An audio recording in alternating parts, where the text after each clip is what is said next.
Welcome back to another week of the Fellers Podcast here. We're in week 2 of many weeks to come. This is your host, Wyatt. And I'm your other host, Nick Odell. And today we got our first guest, Garrison, over here. Tell us about yourself. Garp. Or Garp. G guys. Garp is a different name that only you guys call me, but how's it going, everyone? Yeah, I don't know. I'm about to turn 28 next week. About to actually go on a snowboarding trip. Looking forward to that with everyone. How long have you been a part of the Fellers group? Shoot, when did I meet you, Wyatt? Sixth grade? Damn, so fucking a hot minute. I don't know, we looked over at one time. I mean, it's well over 15 years now. Yeah. It's definitely been around. But no, I don't know. We've all been growing up together. Everyone's got their own connections to each other. Quite a few guys that are quote unquote in the Fellers. We got our own, side friendships that are really close. But Wyatt, he's been one of the guys been there the longest. The OGs. Yeah, we've I don't know. We grew up together, that's for sure. Nope, 27 right now. Currently not working. I'm going to school. Two different schools. Pandemic going on. No one's working. Yeah, no, COVID. It did a number to me, but lost a job and screw stuff you, like COVID. That. But suck a dick. Yeah, so I'm going to school full time right now. Going for computer science. Hopefully, getting a bachelor's degree. Hell yeah! Next summer, and then who knows where that takes me? But love video games. Watch stuff on Twitch. Hanging out with you guys. I got a girlfriend. Long-time girlfriend. She's probably mad at me. Haven't given her the ring yet, but we'll get there when we get there. Her name's Christy.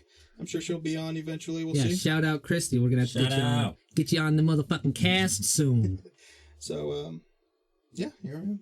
Hell yeah, dude. Well, let's fucking jump straight into the show. Let's dig into it. There's been way too many times where I get fucked up and I can't move. Well, that was also, like, again, one of your very first times partying super, super hard and smoking, too. That was one of the first times smoking. Because, it was the hookah. Was it a spiked hookah for, like, one of your first times? Dude, that's how we introduced everyone to smoking. Yeah, that's the worst way. Why would you do that? I don't know. That'd be an instant turnoff. I mean, you had voodoo going. We were. Well, it was an easier way to hit it. Yeah. But it was also, you just get the fucking spins and you get fucking. And you're drinking and. Dude, that's why I couldn't move. There's 8 of us in a tent. Oh, dude, it probably gave you paralysis. Yeah, I was spinning, dude. I was laying down. I was wide awake too for a lot of it. I don't know. Like, I listened to the last podcast with these guys, and so just to clarify a little bit of the story. So yeah, I'm pretty sure it was 8 guys. We were in a tent meant for 2 people, and we were sitting cross-legged in a circle, and in the middle was a spiked hookah, and we're just drinking and smoking. And yeah, like I said last time, I don't know, after a couple hours of just stupid crap, yeah, I couldn't take it more. It was super hot in there, and I was getting dizzy, and we're already we had arms interlocked around each other, swinging around in a circle, doing weird noises, voodoo. For like 2 days straight that we were there, because we'd been there for like 2 days, I think, at that point. Yeah. We didn't drink a single thing of water. It was oh god, no. It was just there's no such thing. Liquor and beer. Yeah. But yeah, so I was like, I had to get out. My back was to the opening, so I zipped it out, and I tried to crawl out because we're sitting cross-legged in a circle. I just leaned out, felt the fresh air, and just laid down. So my legs were still in the tent. We never noticed. And I was just in the dirt. And I don't know. I fell asleep pretty quickly there. But then I remember waking up, and then they were zipping open the tent, and then they were like, "The fuck, Garrison's still here?" And then they're asking like, "Hey, can we help you?" I'm like, "Don't fucking move me." I opened up my eyes and everything was just spinning, so I just closed my eyes. I'm like, "Don't fucking move." He's like, "All right, we're getting lobster," and it's like 3 a.m. at this point. So I'm like, "Wait, hold on. Who's cooking lobster? Who's fucking cooking lobster at 3? Why?" Gary's friend. Okay, I was gonna say it's definitely not Gary. That motherfucker racks out at like 10. That guy, he's a sleeper. Not at the river, dude. Really? Nah, everyone's up, man.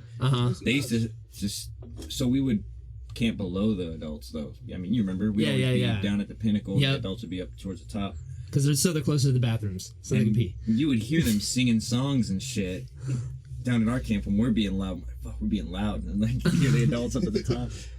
No, everyone's just having a fucking killer time there. It's no rules. Yeah. There's still rangers that come around and tell you to shut up. Yeah, I guess you're right. Yeah, they do. Well, then, I don't know. It's just you're camping, so it's just the second the light hits, you're already waking up, whether you want to or not. And it's hot as fuck. Yeah, I got hot quick. Being it was Arizona. Oh my God, it's Arizona, so it's 6 a.m. It's already 85, 90 degrees, dude. Is this Senator's Wash you guys are talking about, or Senator's Wash? Senators? Yeah, that's the best one. I fucking love Senators. That's the first time I've Hidden been there. Shores is cool too, but that's further up the river. There's another spot that they used to go to, that they stopped to. It was the original Guys Only trip, where it wasn't a campsite, dude. You'd fucking park the trucks, get all your shit, and hike down to the river and camp on the bed of the river and shit like that. Oh, that's legit. No cool. bathrooms, nothing near you.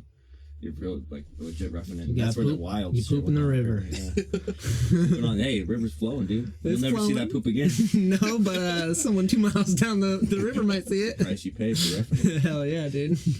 Yeah, I just remember waking up the next morning and it was, I don't know, 6, 7 in the morning. It's already hot, sun's out. Let's play some fucking beer pong. And we just started playing beer pong. Yeah. Gouge ball, all that shit. Gouge ball and all that stuff right at 7 in the morning. Then, I don't know, at some point we decided to switch to shot pong. And I don't know why. And such a bad idea. No one should ever play shot pong. Well, the worst part about it is no one was big into like liquor really, except me. At that point, my favorite like liquor was Malibu Red. So gross. That was fucking delicious. I loved it. It was just delicious rum you could drink by itself. But we're putting that in there and stuff. And I don't know. I remember hitting the death cup on David, your brother. And he had to drink it? Yeah. Fucking 9 o'clock in the morning, drinking a whole solo cup full of just Malibu Black or Red. Dude, that's so fucked. I'd puke. I can't drink like liquor. That was nuts. Disgusting. Dude, that's not even Vegas trip, bro. Fucking. For Chris's birthday? Chris Chris's 21st? Last guy. Went out. We were out till probably 6 in the morning, dude. Maybe a little earlier. We went to bed, but we were fucking out so late and just wasted. Yeah. So we go to bed. 8 a.m. rolls around. Dame is just screaming at everyone, getting them up. Oh, okay. We got shots of fucking Jack Daniels lined up. Jesus fucking Christ. Chris gets to pour him because it's still his birthday. He pours everyone basically doubles. Pours himself a fucking single shot. Well, he let everyone pick him, so I fucking grabbed that shot, dude. And I was trying to hide it. I was like, but he knew he poured it, so he was looking around at like, who fucking took my shot? Who took the tiny guy? And then he sees me in the corner. You got like a fucking poker face on, just like sliding it under the armpit. And because he was the last one to pick, he fucking had the biggest one left. So I got swapped with him, dude. So really? 8 a.m. after we partied all night, all of us woke up to a double shot, except for Chris and Jack Daniels, dude. Oh my god. Absolutely horrendous. Fucking, it was, I remember just Damon, like I said, yelling, but he was just like, shit. He's like, shit, I'm late. You guys wake the fuck up. Because I don't know if he set an alarm or whatever, but he wanted to keep partying. So he was just like, shit, we're late. And he started throwing beers at everyone. And what the fuck? I don't know. Someone opened up that Jack Daniels and instantly puked. They just saw the side of it, dude. Someone like that. Was either that or, who's Scott. The guy? Is it not Scott? Is that his name? Scott was there. Burkestrand? No way, Lurky? Yeah, he was a cool tried guy. to chug, out-chug Dave. Really? You can't beat the brother chug. No, he slayed him. No. He slayed him. It's I have the video on my phone, actually. It's a legendary technique. You know, you whip it out at any party and you fucking win some money. Dude, that was probably never won $1, but probably could. I think that was the longest session of drinking I've had. It's like consecutively? Just, without stopping, because we started that night with the draft. Yeah. We were waiting for midnight. Fantasy draft. Oh, okay. So, we all drove up to Vegas. We cleared out like 5 fucking 30 packs, dude. No way. And just a single night. It was meant to last us a trip. Well, because what we decided was like, all right, everyone down here, before we drove up there, we all drove to Vaughn's and was like, all right, everyone pick out a 30-pack. And then we just filled up the car with like 6 or 8 of them, drove up, put them all in the fridge. I don't know how. I really don't. But we pounded at least 2/3 of those packs, like I said, like 5 or 6 cases just during the draft. From like 7 o'clock at night. Yeah, it's wild. Till about like 11 o'clock. 4 hours, and we just pounded all of it. And then we just kept drinking until midnight. Chris turned 21. We just went downstairs, got birthday shots, and kept drinking. Kept drinking. Oh Next my day after god! that, we just fucking got 3 hours of sleep, and then because after the shot in the morning, what was it? We grabbed one of the last 30 packs, and we went to the pool side and just pounded another 30 packs at the pool. It was so incredibly hot, dude. Yeah, it felt so good. Where'd you guys stay, dude? Your aunt hooked us up with a freaking suite right next to Planet Hollywood. So we were just in the middle of the strip in a suite. What? Badass. It was like a timeshare? Yeah, it was a timeshare. Oh, dude, it was like no a way. 3-room suite, so it was like beds for everyone almost, and then a few couches, and there was a kitchen in there. Best setup, dude.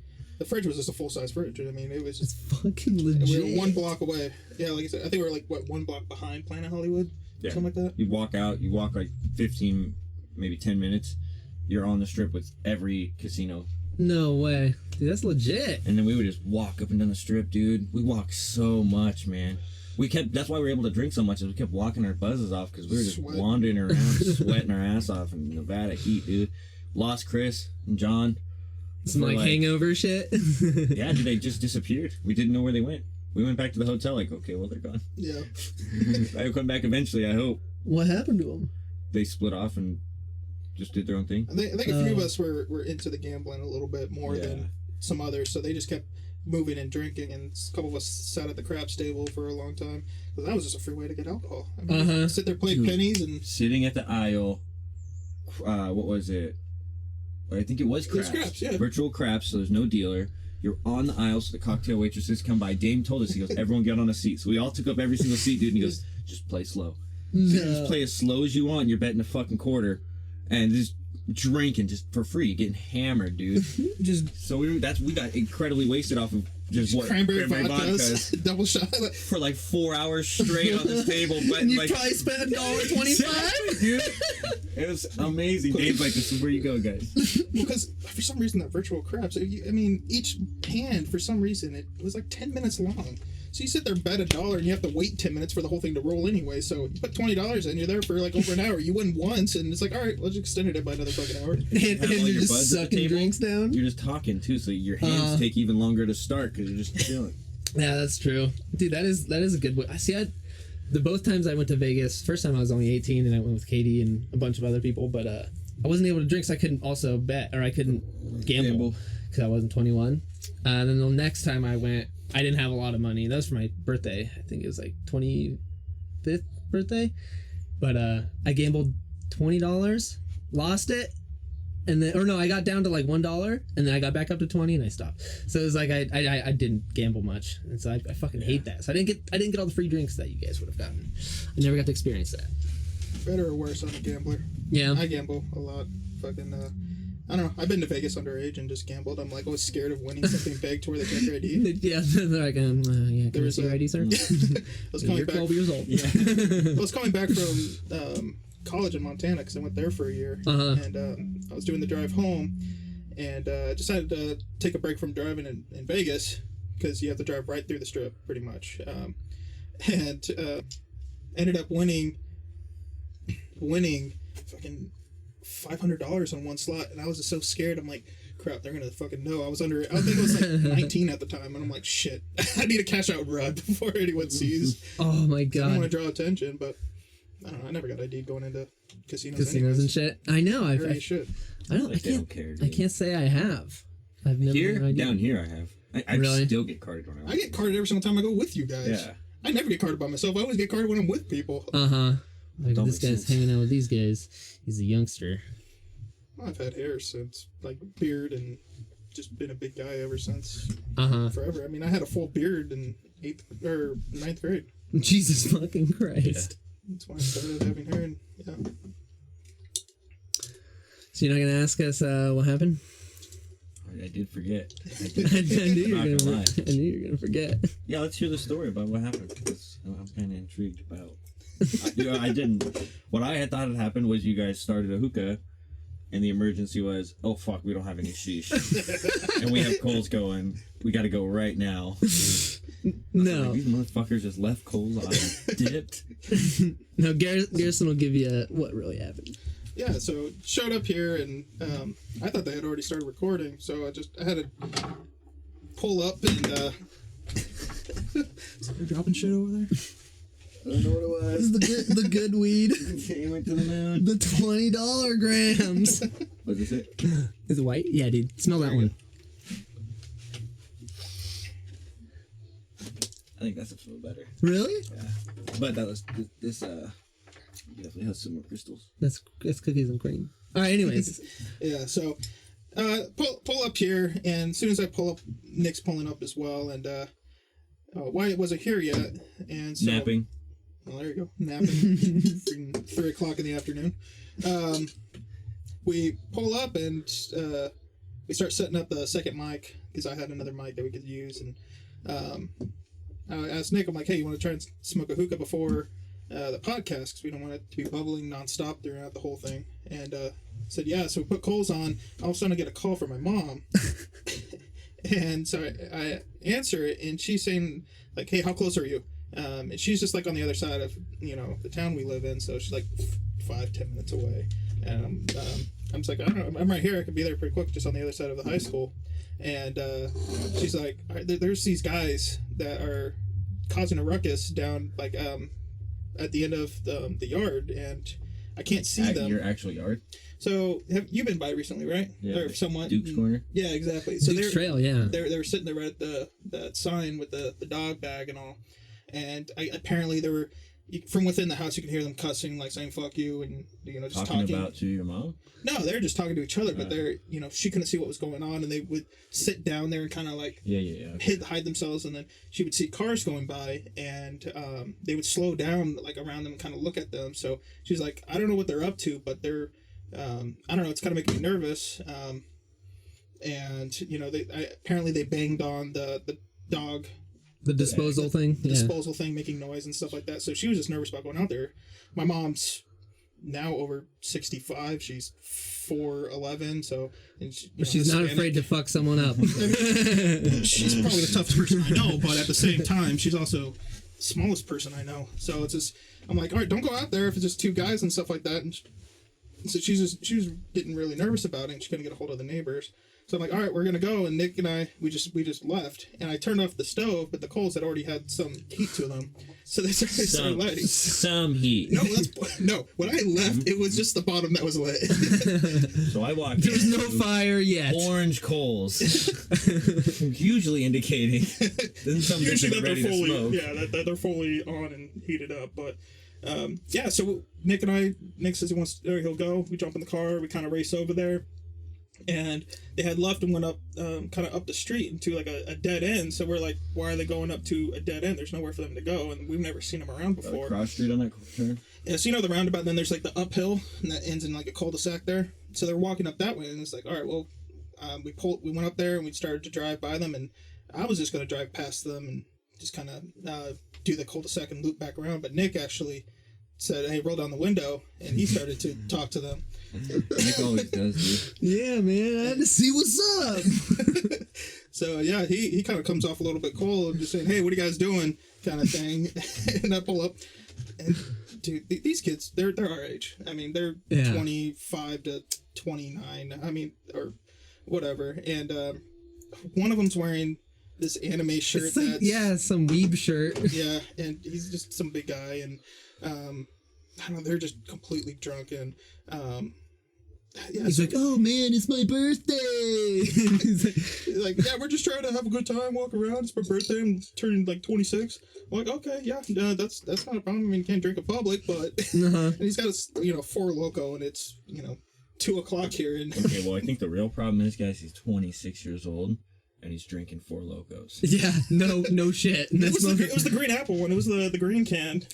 Yeah. I hate that one. You would drink that when you're 16 and you want to get wasted because some random adult buys that for you outside the liquor store. Exactly.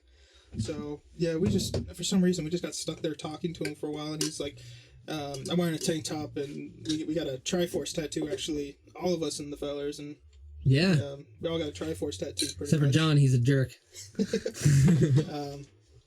So yeah, I have mine on my shoulder, and I'm wearing a tank top, and so he pulls that, or he sees that, he's like, dude, that's a sick tattoo. And I'm like, yeah, no, I like games and all like that. And he's like, all right, dude, well, do you play Apex Legends? I'm like, no, sure. And he's like, all right, well, do you gotta look us up? We're on Twitch. What was his name? He was saying, he's like, oh yeah, well, you should stop by one of my streams where I'm newly with Goons Gaming, and that's the people you listen to. Dude, yeah, dude. So it's fucking the people that I was showing Garrison the other day. Wow. Yeah, you know the dude? The fucking he's the guitarist and all that. But it's his homies, McNasty and Soup. Wow. Yeah, and they're in Lakeside. He's like setting up manage, and he's like, I was like, all right, yeah, what's your Twitch? He's like, yeah, Goons Gaming, and I just put it on my phone, but I just keep it to the side because we're still talking to him. But then Nate just goes silent. Yeah, no, he went completely silent. Well, no, because I was watching him. I was mad dogging him at first because I was like kind of mad, and then they started talking to Garrison about gaming and stuff. I'm like, okay, well they're not gonna like cause a ruckus. So I just started going on my phone. And I was just like, whatever. And then when he said Goons Gaming, I kind of looked over and I was like, there's no fucking way. And so I started going on there and I was looking it up.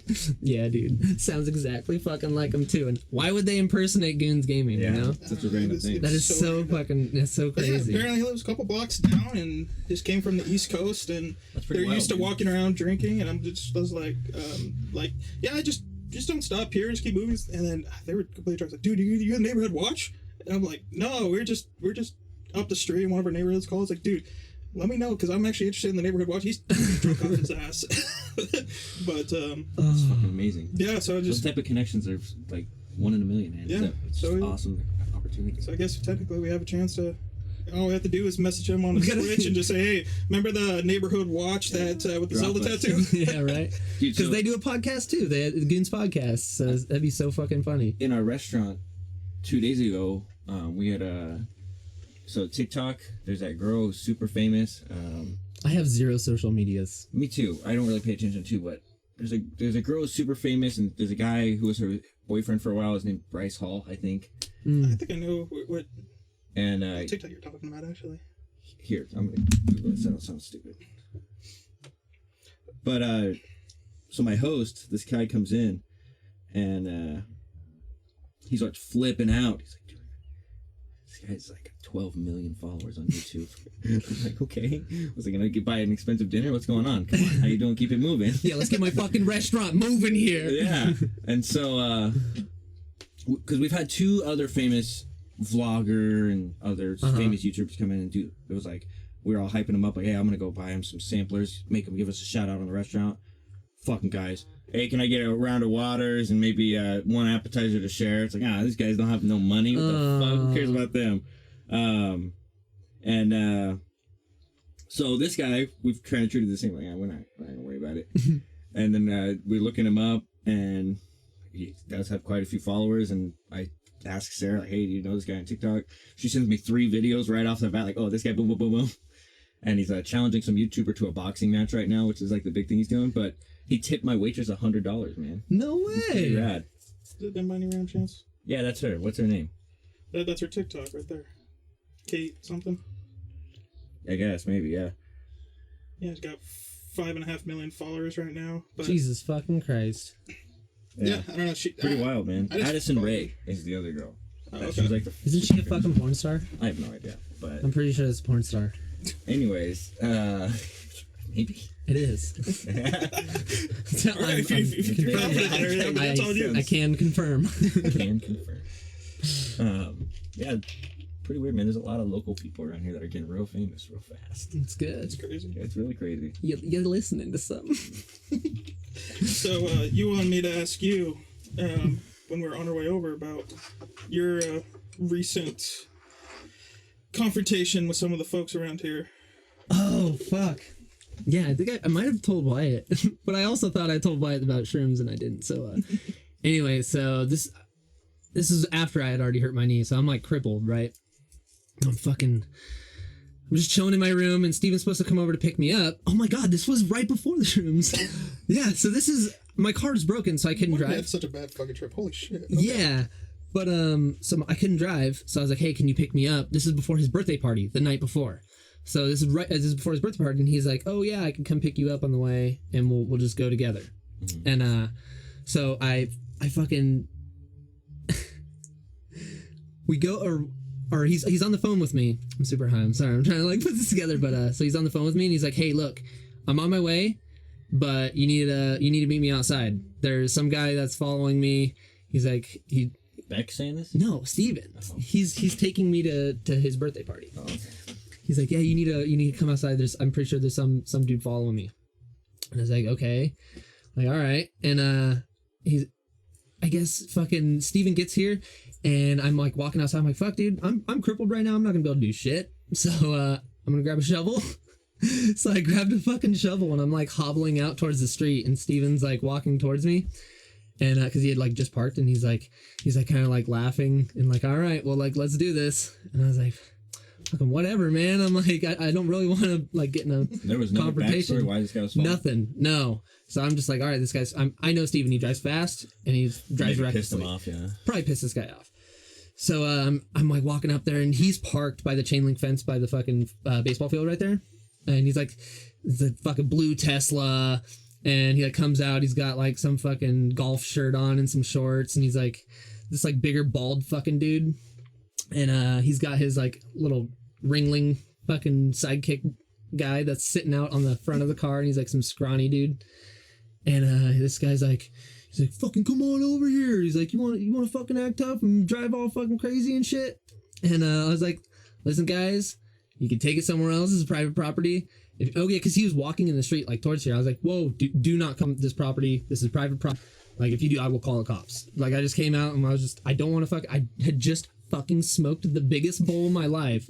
So I'm paranoid.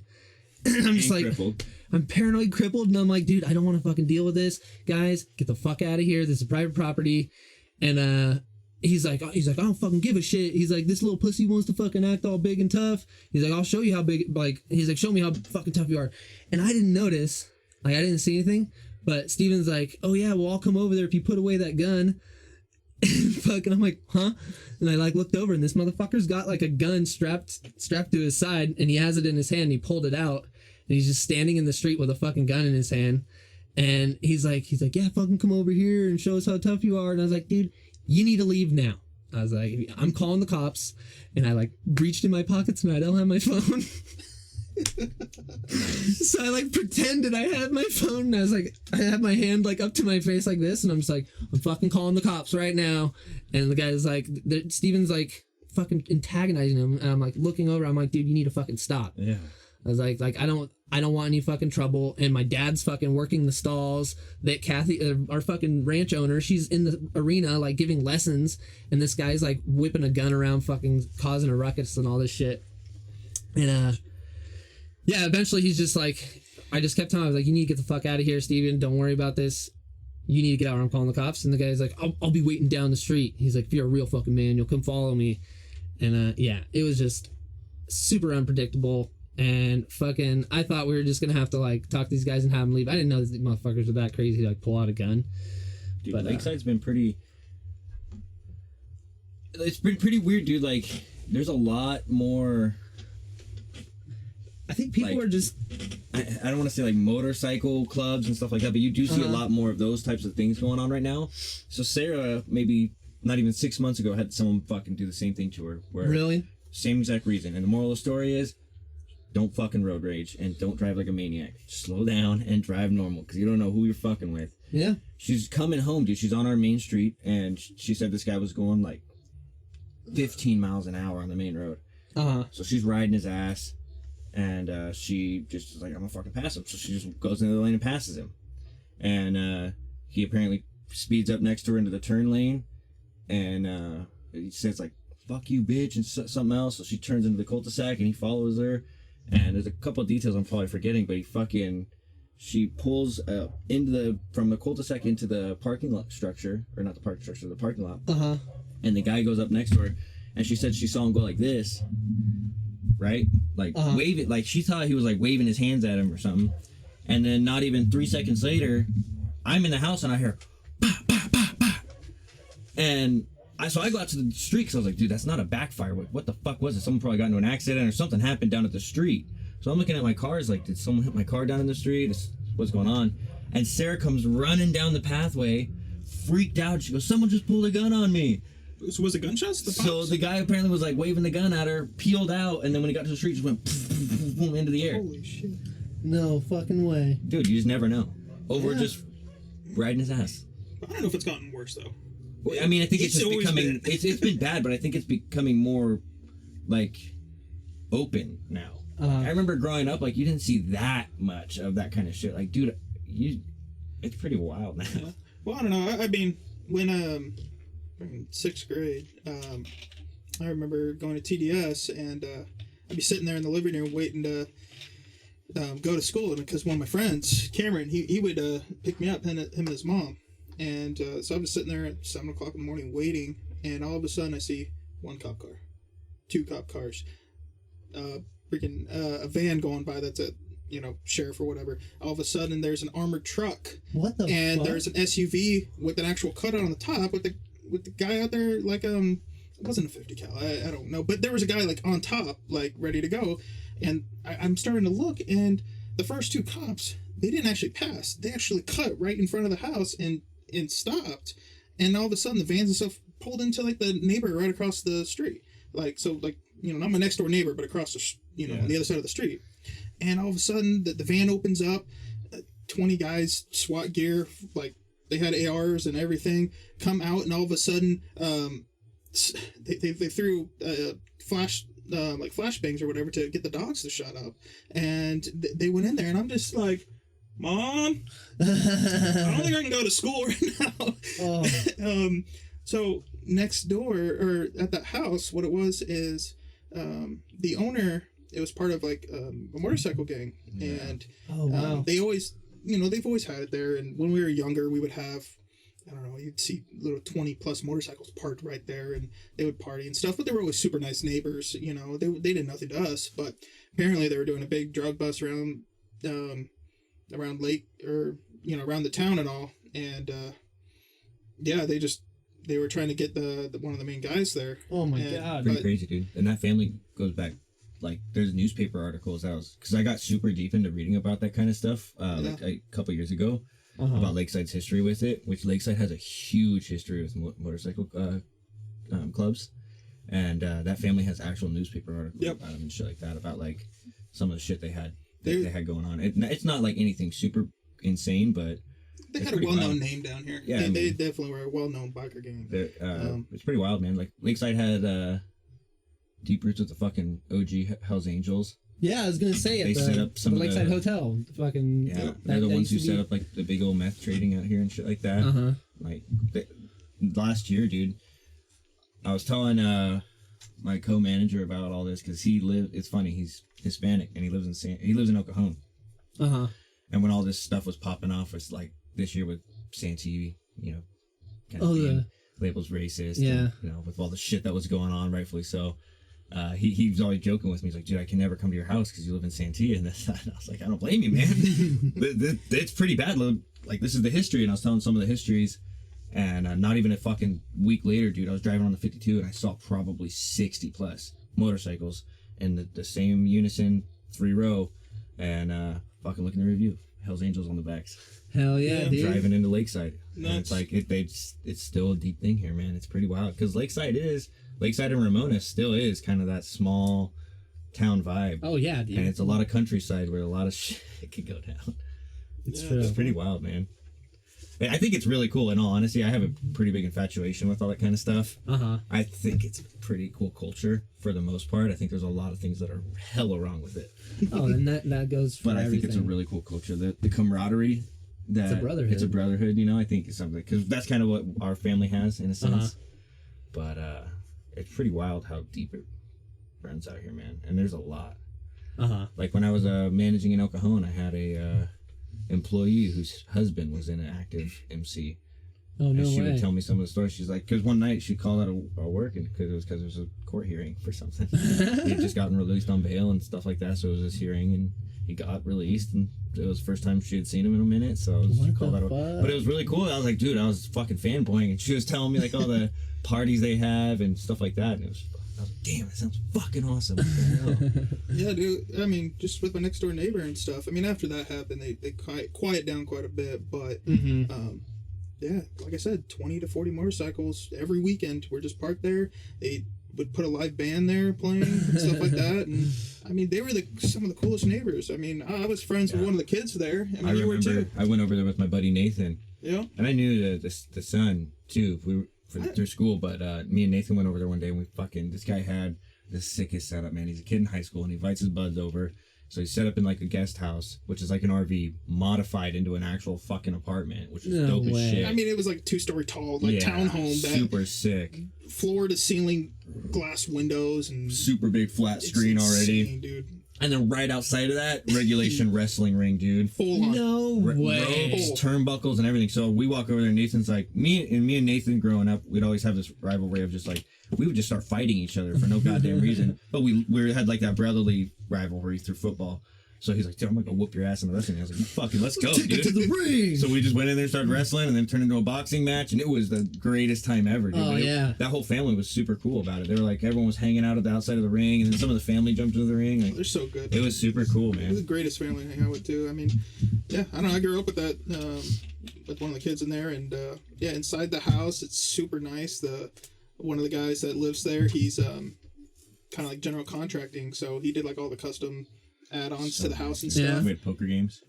Poker games. They got a pool table in like the main living room that goes down a few steps. That's kind of like set in, and the pool table is the highlight. But it's like walking into a bar. There's a bar back behind it, loaded with alcohol, and I mean, I don't know. That place was sick, but pretty wild. Yeah, I never really got to hang with you guys when you were in middle school and all that because I was gone. But yeah, the high school, a lot of the high school homies, we're still all fucking talking, except for maybe like the other Daniel that used to hang in the group. Yeah, I don't think he fucking. I ran into him. I felt so bad, dude. It was not even maybe 6 years ago. I was at Pizza Hut. So I was working at Pizza Hut Nose. And he came into Pizza Hut to get a carryout. And I walked up to the front counter. I was like, well, you gotta be shitting me. What's up, Daniel? And we started chatting. He gave me his phone number. And he's like, dude, hit me up, man. Like, let's reconnect. Absolutely. I never did. Absolute scumbag, dude. Yeah, but I remember me and Devin used to stay the night at that guy's house. Almost like with what I did to you. I would basically rotate. Yeah. And it was every weekend. Because he had his family was super fucking cool, dude. His parents had an RV that whenever he would have people stay at the house, it was like, that's the kids' rooms. So we would just do whatever we wanted in this RV, dude. And we would just stay up all night shooting the shit. He had a pool, jacuzzi. Huge ass dog, dude. I remember the Great Danes. Yeah, dude, but it was abnormal. And it was in a movie, man, and I still to this day we haven't been able to figure out what movie this goddamn dog was in. But it was in a movie with Chuck Norris. His dog? Yeah, it was so sick. Did they rent it? No, yeah, they rented it for the movie. Like he was an actor in the movie. Because the dog was an actor in the movie. So the story behind it is that his dad works for the police force as a special agent who monitors Facebook and things like that, which that was back in the day too. So that was when like Facebook bullying and stuff like that was taking place, and then like people trying to pick up like sexual trafficking and stuff. So he would be the agent on that end, and he somehow through law enforcement got connected to do like a movie or something like that. And then he had his dog too, so they auditioned the dog or whatever, and I'm sure I'm probably mistelling the story for the most part, but anyways, you walk into his house, and at the end of his hallway, he had a poster, and it was the fucking Chuck Norris and the dog. What the fuck? And it was the movie poster, yeah, dude. But I don't even. It's one of those things like it's a vivid memory. Yeah, what are you gonna Google Chuck Norris and dog movie? But I've never been able to get the foundation on it. But Devin remembers it too. Like he tells me, I know that happened. I'm like, yeah, man. Well, what was it? I have no idea. So we Google, never find it. Was it a show or a movie? I don't know. But I have, because I know he did like Walker Texas Ranger. It might be something normal for like Walker to have a fucking or something like that. Yeah, but yeah, it was also because his dad was a police officer, so he's a very well trained dog. But he's so sweet, dude. Walk in, that dog taller than you. Dude, yeah, that thing was sick, massive. Man. And then he had these wiener dogs to compliment it, just a bunch of fucking wiener dogs. I remember those ones. Yeah, dude. He had these ramps set up to every end of his couches. At every angle, so that they could go up and down. They were that small. I can't. They're not a dog if they're that small, in my opinion. No, that's They were fucking aggressive too, dude. Really? They got this huge Great Dane that's the sweetest thing in the world. And these little wiener dogs, you look at them wrong, they're taking you out. Yeah, dude, that's like Mr. Bean and Fancy. Yeah. Those are terrorizers. If those dogs, when you're that ugly, you gotta be mean to the world. Yeah, I mean, you have a reason to be mean. Yeah. Dude, yeah, I remember like at least fucking every week I would walk out of my room and step in a pile of poop. They would literally on purpose poop right in front of my door. I hated it. They hated me too. I mean, I hated it, and they hated me. So, and they thought I was you. Yep. Dude, they would poop. Puddle of piss. That's worse too, because you step out in your socks, dude, in the middle of the night to go piss, and it just soaks your sock up. So you make the decision: take it off now and hold a piss sock all the way outside, or do I just walk through? It's so gross. It depends. Dude, I've had multiple times. They're precision poopers. Yeah. Like they Didn't can one poop in your shoe? In my fucking shoe. I remember, and somehow you would think if a dog was to poop in his shoe, it would like go in the shoe and fold outside. Somehow this motherfucker got it to fold into my shoe. So like the end like went down there, and then the end was hanging out, and I didn't know, and I put my foot in it. And those shoes I probably still wore them. Were you on sock or no sock? Dude, I never used to wear socks, dude. Never. Okay, story about our childhood. I'll take a stinky beats, dude. Nick used to stay at my house while his parents were up north. Every summer he'd come down and visit.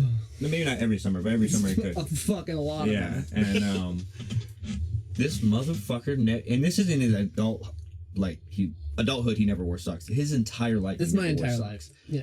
But he never wore sandals. It was always shoes. Yeah. Can't do that. I can't do that. We would go out and we would play all day long. We go hard. Come home and he'd take his fucking shoes off, dude, and my parents would kick him out of the house. Good. They would make him go outside, and then my parents used to buy like bottles of baby powder just for him and just fucking soak his feet on it. I would have to go outside and wash my feet before I came in, but the problem is my shoes were so far gone that they fucking perma-smelled. And I remember Ruby every day having to spray odor eaters inside of my shoes and spray it on my feet. The whole living room would just reek, man. Dude. And daycare was like, we were in the house 24/7 because that was the daycare. So she was watching us in that house, and all the kids are just dying from Nick's shoes. Well, I was just trying to fumigate. So I was telling a story at work the other day, dude.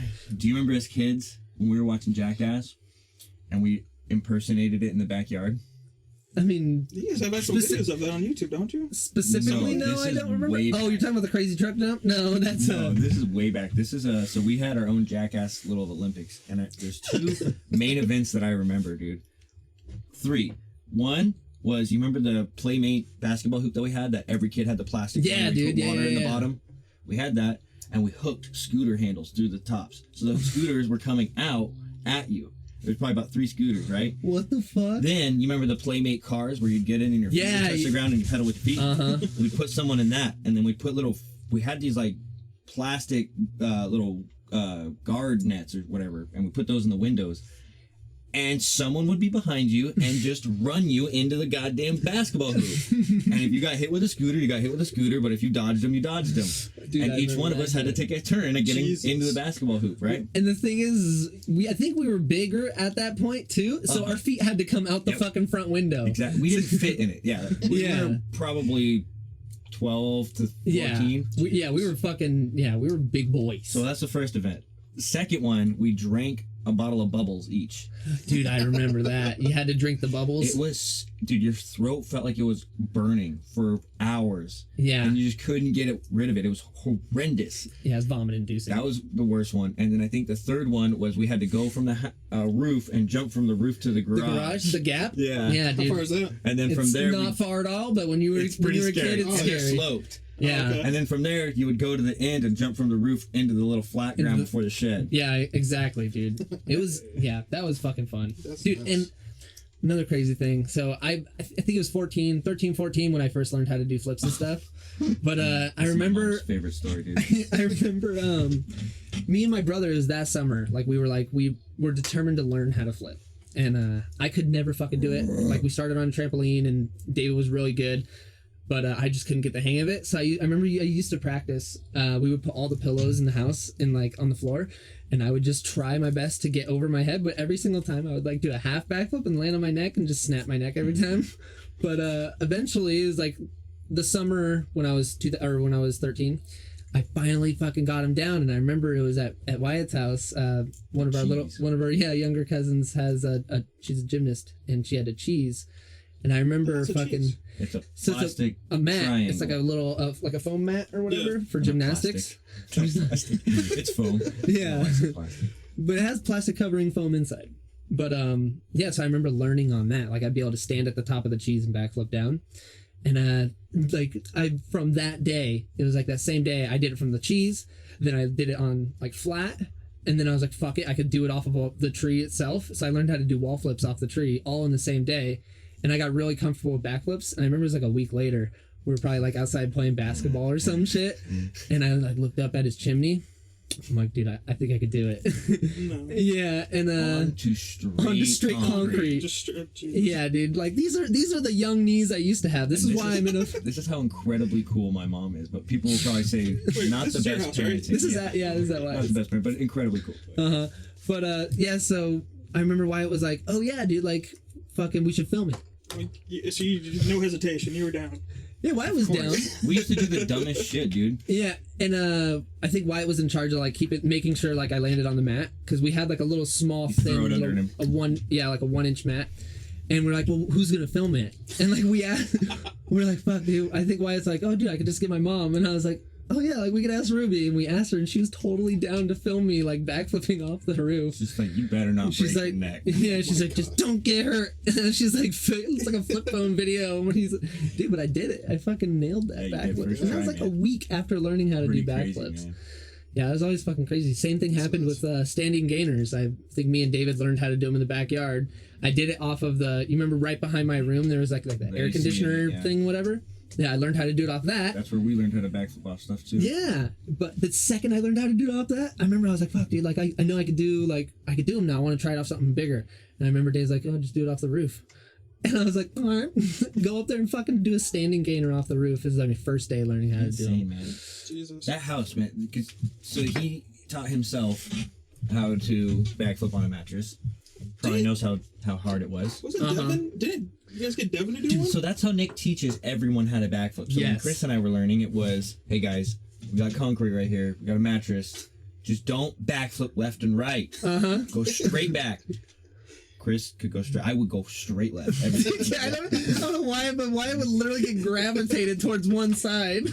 And that's exactly what we did with Devin too. What the rule was, and what Nick and David did, and it was actually, I will say, it worked very well. You go to the trampoline, you learn how to do it standing, just flat on the trampoline without any sort of a bounce, which actually, it can almost kind of be hard because if you do it wrong, it steals your bounce and you lose all your height.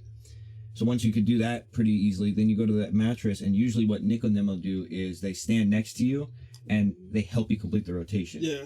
So that way you get the feel for what because doing it first for like not ever having any gymnast experience it's a weird fucking motion at first. It is. I would only do front flips for a long time because to me it felt more natural to see where I'm going. But quick side note, dude, I've noticed I close my eyes whenever I do anything. Really? Whenever I backflipped, whenever I skate, anything, I notice I close my eyes when I do it. I don't know why. It's so dangerous. It's super dangerous. And I noticed, like, I started thinking about through everything through my life, and like even football, I would remember, like, I don't remember this happening because I closed my eyes. Like, why the fuck is that a natural instinct? Yeah, I think you did. Because I still remember freshman year with football. It's weird. Yeah, we were doing the kickoff practice, and yeah, you did close your eyes. Football freshman year, and he was on the receiving team, and I was on the kickoff, and so, just normal kickoff. He was in like the almost all the way to the back. I think you were like second row from the back. And the worst fucking place to be because you run back 15 yards, and by the time you turn around, you've got someone in your face in a full sprint. Oh no! And I don't know. I was just playing. I mean, I'm a big guy. I've always been a big guy through my life, always. And I'm not fast, but I was big enough that I played football since second grade. 20 years, whatever. And every year there was never one year I played with people my age. Because I weighed too much to be in like Pop Warner, I always played 1 or 2 grades ahead of me.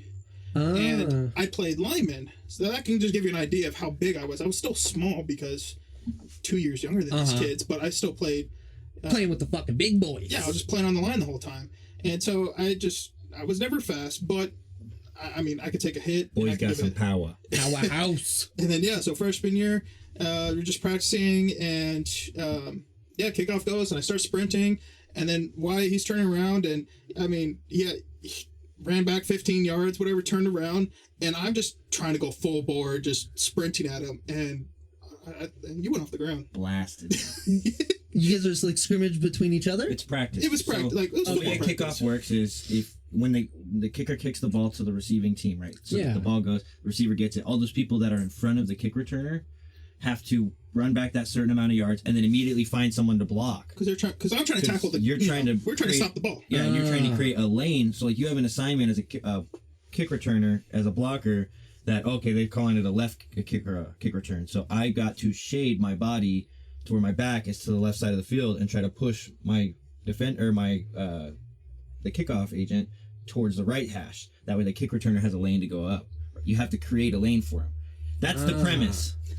As kids, You the don't know athletic that. ability between people and the judgment at the time is horrible. So you just run back, you pick someone up, you get blasted. So yeah, you basically how it works is you run back 15 yards and you just pray to God that you've got enough strength to outmuscle this guy. Oh my God. And we're definitely clearly weight classes and muscle rings. And he took me off the ground. I mean, yeah, because the reason I was on the kickoff team and doing that practice and stuff is because I wasn't going to be able to tackle, but usually the people right in front of the person that gets the ball, they usually kind of bundle up and create a wall. shield. Yeah, they create a wall. Yeah. I'm meant to just fucking bust through that. I just run through and just do what I can. I don't know. I don't know. I remember laying you out, and I felt bad afterwards, but you popped right up like you didn't care. You took anything. That's how, even there was another time in sophomore year, dude, where we'd have these drills, and these drills basically got outlawed in football, Oklahoma drills, where you have two players just lay on their backs 10 yards away from each other. You pop up and just slam into each other and try to outmuscle someone. It's just a hit. It's just a hit. And you would just get concussions. You would have, like, shoulders getting dislocated and It's a stuff. variation of that I broke my jaw. Yeah, in lacrosse. And What so, the fuck? Garrison and I, the thing with me is I just didn't give a shit, so I would just do it. And a lot of the times, like, we just have a circle of the different skill positions doing that drill together. So there was never a super outmatched opponent. Right? Wasn't that the King of the Hill one? There was a King of the Hill one where our coaches were just doing a game day where, like, you could just, whoever was in the circle, anyone could step up and challenge them. So Garrison gets in, I'm like, I'm in. Let's go. And because no one wants to go in. Garrison's a bigger guy. Like, he's stronger than all of us. He's had a lot more football experience than a lot of us. So I was like, I'm in, dude. And he just I still remember to this day when he flipped over, because I got up first, right? I'm a little bit Half lighter the on my feet. size. So I popped up way first, and I'm already ready to go. And Garrison's getting up, and I just see his face turn into me. And I described it like the Grinch, dude. It just morphed, and I was like, I'm dead. And he just went into me and onto me. Oh my God. Game over, but hey, at least I tried. And then no one else challenged. Oh, no, Sure people do it all keep the time. going, yeah. But it's and just like the easiest thing to get me on my back is because I'm slow as shit. So you get someone that jumps up in half the time, and they're over to me before I can catch even him off his weight. Yeah, and then before I'm like actually got my weight underneath me, and they just push me over and stuff like that. But I've actually broke someone's back in Holy shit. sophomore year because I was defensive end in high school, and the way our coaches had it is, your first string if you're the best or whatever, and then if you're second or third string, you could challenge on, I think it was like Wednesday because our games were on Thursday. And you could challenge for the starting spot. And it was the same thing. Oklahoma drill, you're laying on your back, your head's next to their head, and then on go, you both roll back, and it's like a King of the Hill style. You either get someone on their back or push them out of the ring kind of thing. And I remember doing it with this kid that tried to get my spot, and he was like the third string. And you remember this? Chris is his name? Yeah, Chris Lace. Yeah. Oh, okay. And it was just perfect, and I didn't try to. We got up, turned around, and perfectly got my hands underneath his chest plates, pushed him up, got him off of his ground, and I launched him on accident. He landed straight on his back and was out for the season. They kept calling me Brokeback Kaiser because that's my last name. Yeah. Right around Brokeback Mountain, the movie came out, so I was just I think they Brokeback Kaiser for the rest of the year. Oh my God. That drill's also the drill that popped Daniel's testicle. Yep. What? that drill is just You can see why it's no longer like allowed. Popped? Yeah, because the guy got up first and went right into his groin, man. Piss and blood. Right. Went to the hospital. Yeah, he popped a testicle, man. He was out. So he's down to one huevo? No, I'm sure. I don't think I have But he it wasn't like a lay another one? Piss some blood, man. That's pretty. He brought in his X-rays and everything. Oh, That's pretty funny. Not funny. It wasn't funny. I shouldn't say that. that's pretty funny. It just we're in high To school. think about, yeah. Yeah. In high school, the guy busted nut. Yeah, like, literally being his buddy, busted dude, a nut. he heard it for months. But that was the thing about Daniel, dude. He had the weirdest sense of humor that he played into it more than anyone. It was so funny. God damn. Yeah, and, man, that was wild times. I mean, there was so many football things like that. Yeah, one of the biggest ones for me was breaking my jaw. I broke in 2 spots. I had to get surgery on it and everything. Lacrosse or no? That was actually football. The fucking lacrosse one was horrible, dude. I look like I got mugged. There was that drill, that Oklahoma drill, right? Our lacrosse coach, we had this guy hired from West Point Academy, and he was fucking football, right? drill sergeant.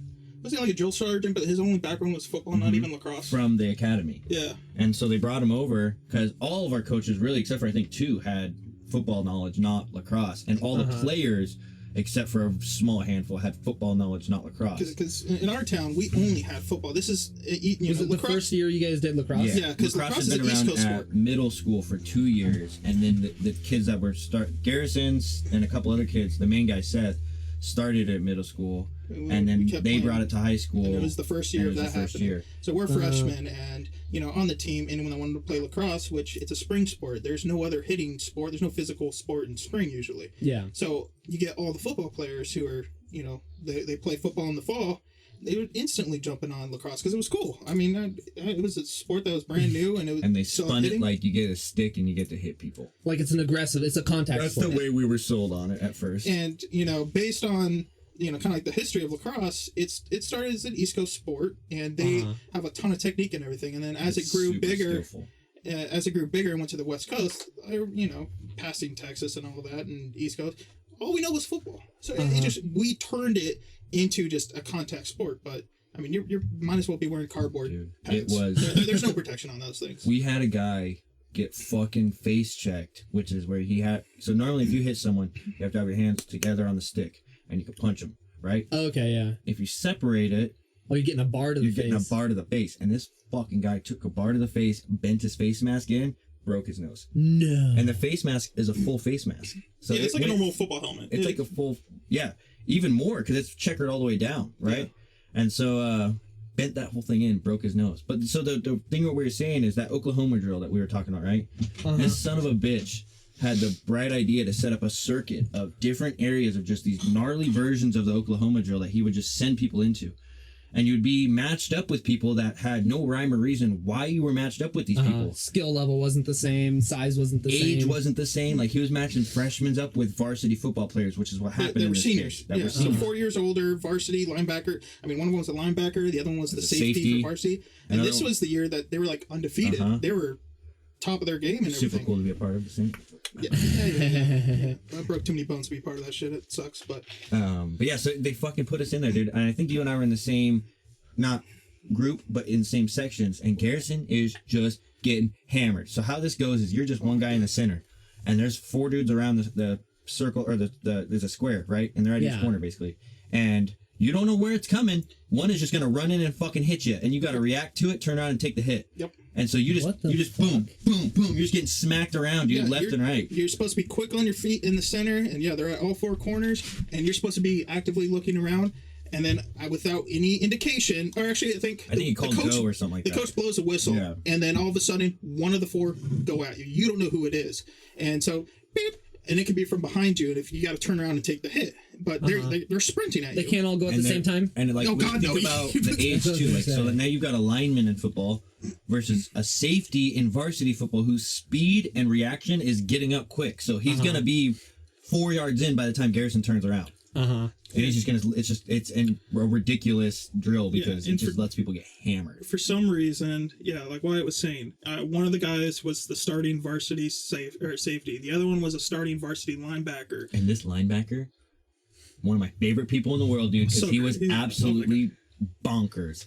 Both of them actually. The safety was crazy because he was the guy who got his face mask bent in, and he just didn't even. Yeah, the guy drove a golf cart to practice. Bumping German techno every day, dude. Fuck? On a golf cart. The funnest guy to hang out with, man. No, like straight up. Dude, I don't remember. German, like he would play the song from Super Troopers is what it was from. Oh, okay. But it's like German actual like deep step techno, like what you have in the club. Yeah. We're sitting there just trying to do practice on a Saturday. He's just driving the golf cart around the football field. Like, why does this guy have a golf cart? What the fuck is going on? He must live close enough to where he could drive a golf cart. We used to go over to his house and play Call of Duty and Battlefield and stuff like that. Yeah, he's super cool. He was super fucking cool, and he's so energetic and so just ready to go. And so you got that guy, and then you got a maniac. The safety was a maniac, dude. He's a fucking animal. And so you have him, who just takes every drill at 120%. Yeah. And yeah, it was a solid 15, 20 minutes. I mean, it felt like forever. But I just hit after hit. And, you know, Mikey, he was in another one with you guys, and he was getting destroyed. Because for some reason, it was all the defenders were in the middle at once. Mm-hmm. And so I think, like, that's why I was in the same group, because I was a defender, yeah. Or, yeah, no, you had your own circle. And I think it was Devin, Mikey, and it was just, for some reason, it happened to be the perfect group of just each one of us just getting destroyed. But yeah, because I was the biggest guy or whatever, I had all the seniors, and I don't know, once my mom found out, she chewed out that guy. All the parents were pissed. I mean, that coach got fired instantly. Really? And I came to school the next day. I legit looked like I got mugged. Dude, it was bad. Black and blue on the face, ribs all bruised up, dude. I mean, I had the full marks on my neck, everywhere. I legit looked like I got mugged. And I was wearing full helmet and pads and everything. The thing with lacrosse, and this is why it was never meant to be a contact sport, is the gear's meant for finesse play. So the padding is very thin, very short on your arms. Everything's very minimalistic to create no mobility. Yeah, exactly. It doesn't want to resist this coach only had a football background, so he's like, let's just go hit people. It was wild. Yeah, man. You're not geared up for that kind of contact. So we had another time. This was a modified version of that drill later on. And this was actually a lacrosse drill they did, where you'd have 5 people stand in a line, straight line. And it was a gauntlet. You'd have one person run, and you'd have to push through each person. So like you would the premise was you would just try to stop them until you got moved back, and then you jump out of the way, and then you go to the next person. Mikey went.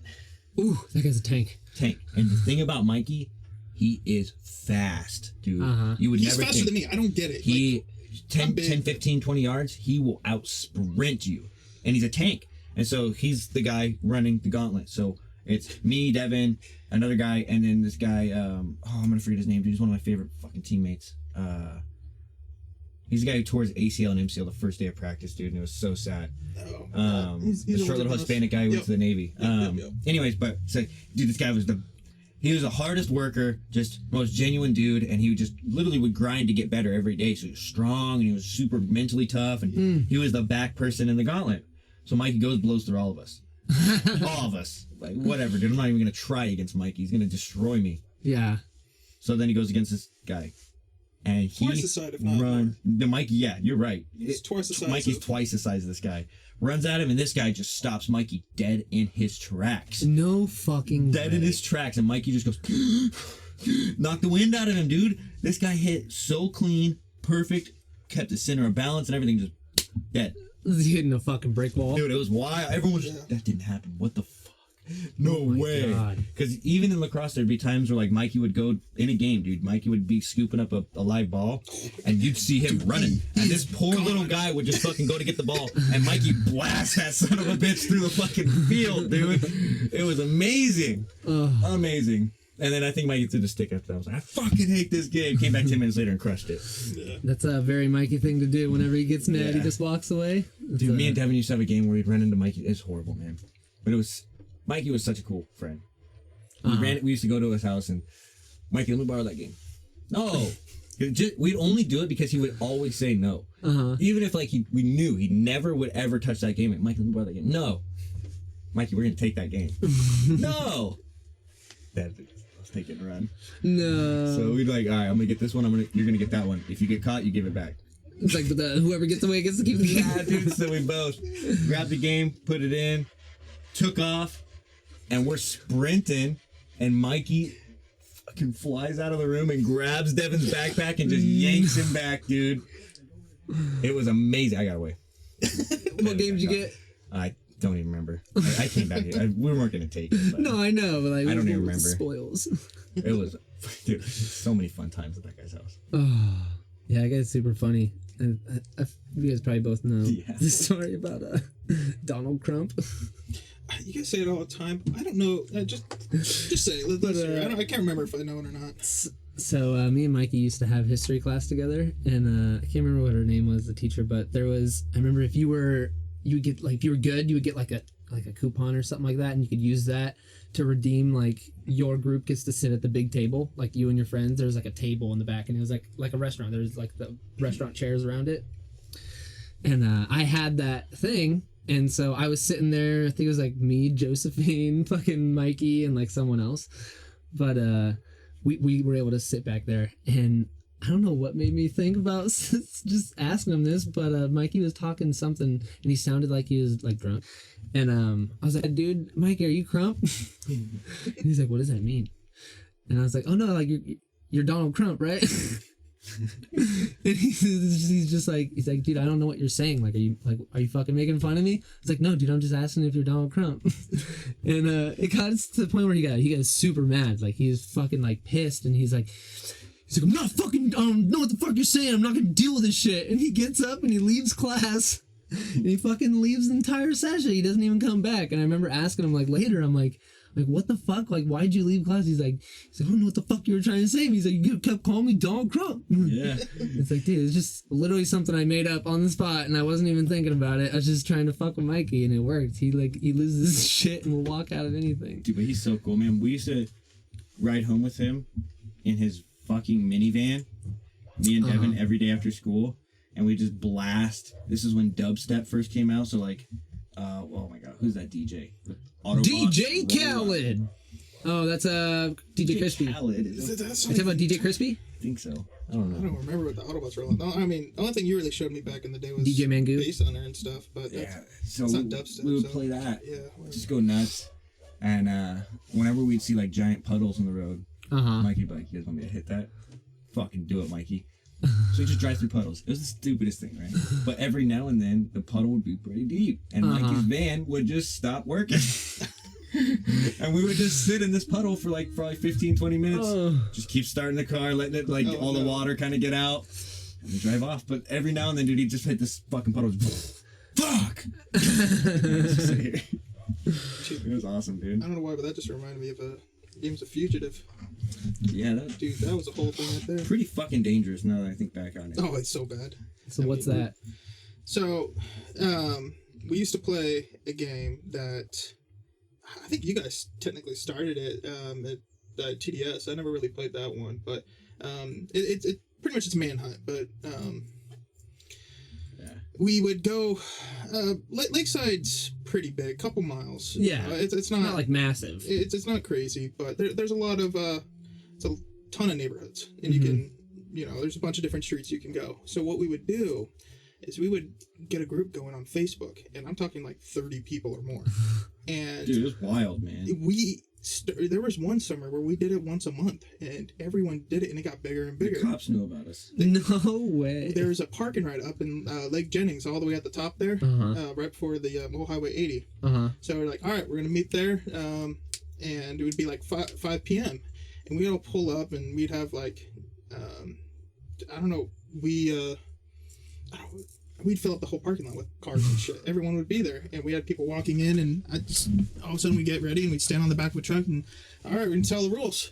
So you got 2 hours, and your goal is to get to the high school, from all the way up there, all the way down, and you got 2 hours to get there. You got 15 minutes head start. You know where the parking lot is? I think so. Yeah. Where the Burger King is? Yeah. Jack in the Box. Or the Jack in the Box? Yeah. So it's like, yeah, you got 15 minutes, and then pretty much what it was is we would have like 4 trucks or so, 4 cars, and it would be a driver and a runner. And after 15 minutes to start, letting 30 people just run through Lakeside, we would go in our cars, and we would drive around. And as soon as we saw them, it was just a big game of tag. No. Wait, is it if you're spotted, you're out, or do you have to actually touch them? Okay, so you got people jumping out of moving cars There's no fucking to get the jump. Because here's how it rolled down, dude. If you're a guy trying to just escape to the high school, every car that passes, you're like, is that them? Is that them? Is that them? And 1 out of the 10 you'll see coming this way, and all of a sudden it's slowing down. You're like, is that them? They flip a UE, and as the car is turning, one guy just jumping out of the car in a full sprint after you because you have to touch him. Dude, I remember this time where Chris and I were going, and Chris is just 0 fucks given. He's gonna escape. So we're up by the church over there. Dude, that was me. I think I was chasing you. You were chasing it. You were always the chaser. Oh yeah, no, I was a big fat guy and I had a truck, so I was like, I'm not running that shit. That's too far. So I always loved the drive too. So I was always driving. We were hiding, dude. Because we had been spotted so many times. Like, and to put this in perspective, one of the spots where we first got spotted as a hill that's just basically a highway. So the cars are going pretty fucking fast, Lake Jennings, and we're running up Lake Jennings, and they see us. So we dip into a closed-off water plant. What the fuck? The water curation center up there. Not supposed to. We had rules set in place saying don't go on a private property. You just hide on the street. But of course, people.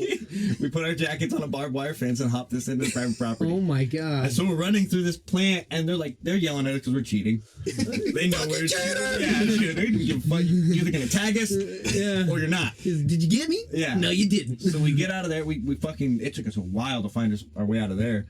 We make it to the church. So we've been running for a long time, dude, and we're dead tired. And Garrison finds us again. So we're hiding, and Chris just...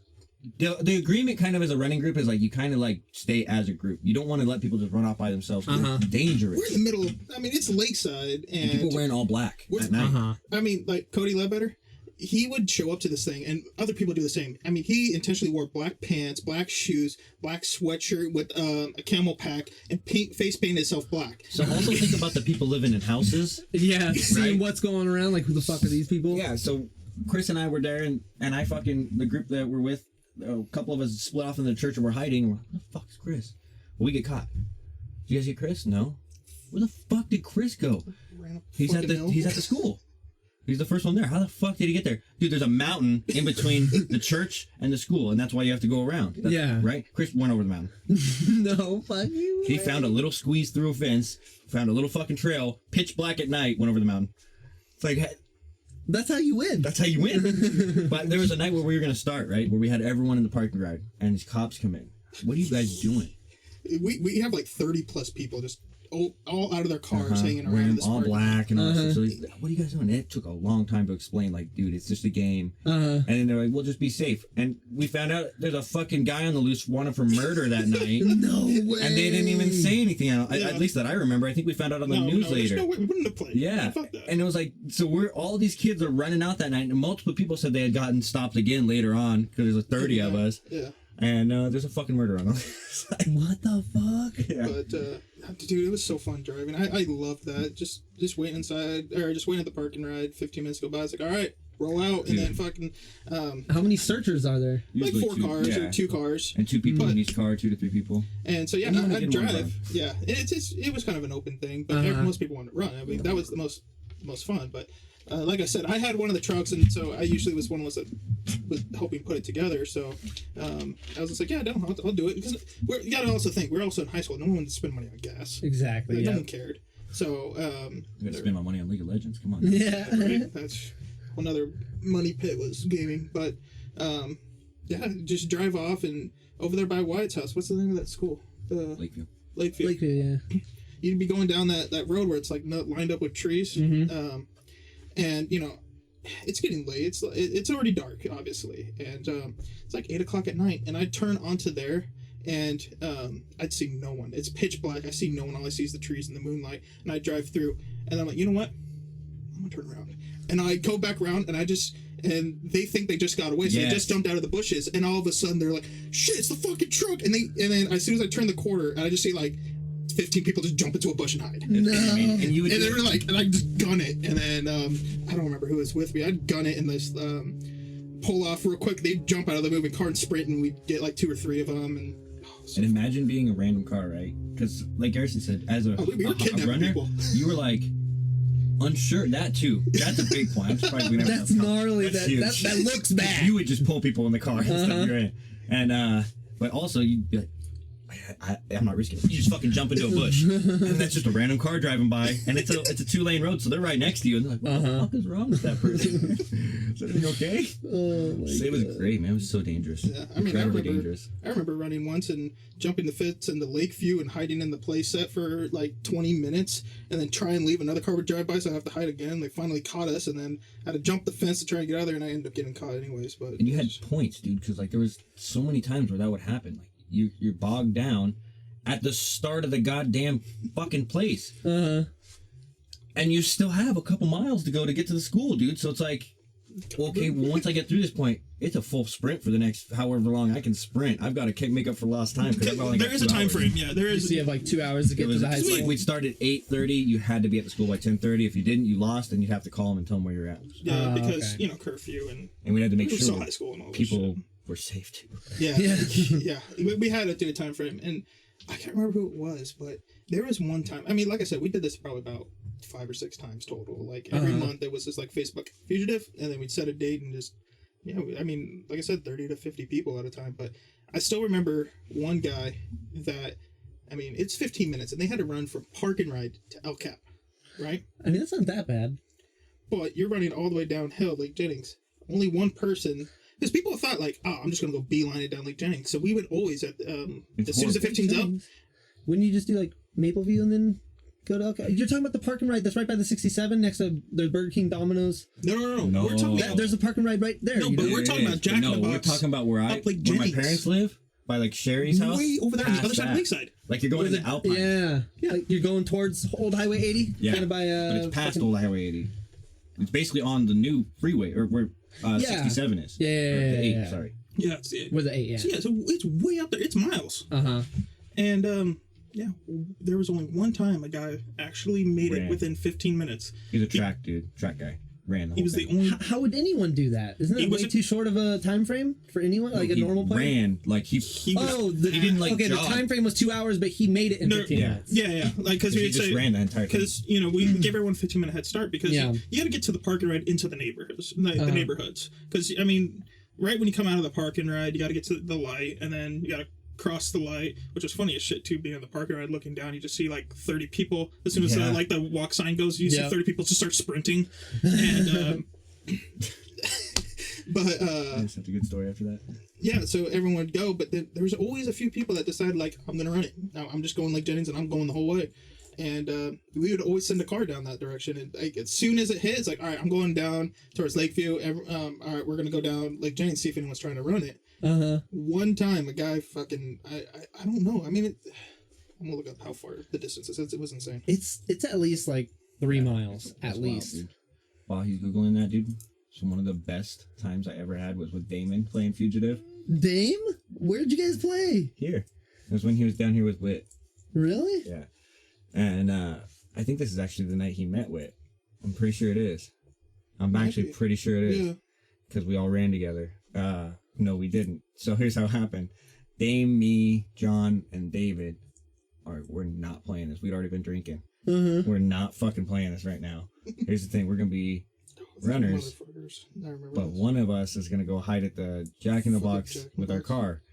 So the four... As a diversion? No, so the 3 of us that aren't in the car are going to go up to the park and ride. Like, yeah, we're running. Okay, cool. Hey, well, we're going to go this way. So we split off from the whole group, ran up to the Jack in the Box, got in the car with Dame. I think it was John's Ranger. It was John's Ranger. So we're packed into the Ranger, dude, with a case of beer. Let's just drive to El Cap. No. So we're driving to El Cap, dude, drinking beers, hanging out. Not driving and drinking beers. Passengering. Yeah. So we get down to the corner of Mapleview where there's a gated apartment complex, and we pull into there, and we're like, well, this is where we're going to park the truck, and we're just going to run this last little bit distance. So we parked the truck, and we got stuck. Every other driver was just doing laps around the fucking apartment complex. We're like, do they know? Like, what is happening? Why are they here? What the fuck is going on? So we're like, all right, well, let's just try it. We got caught. No. And we cheated and we lost.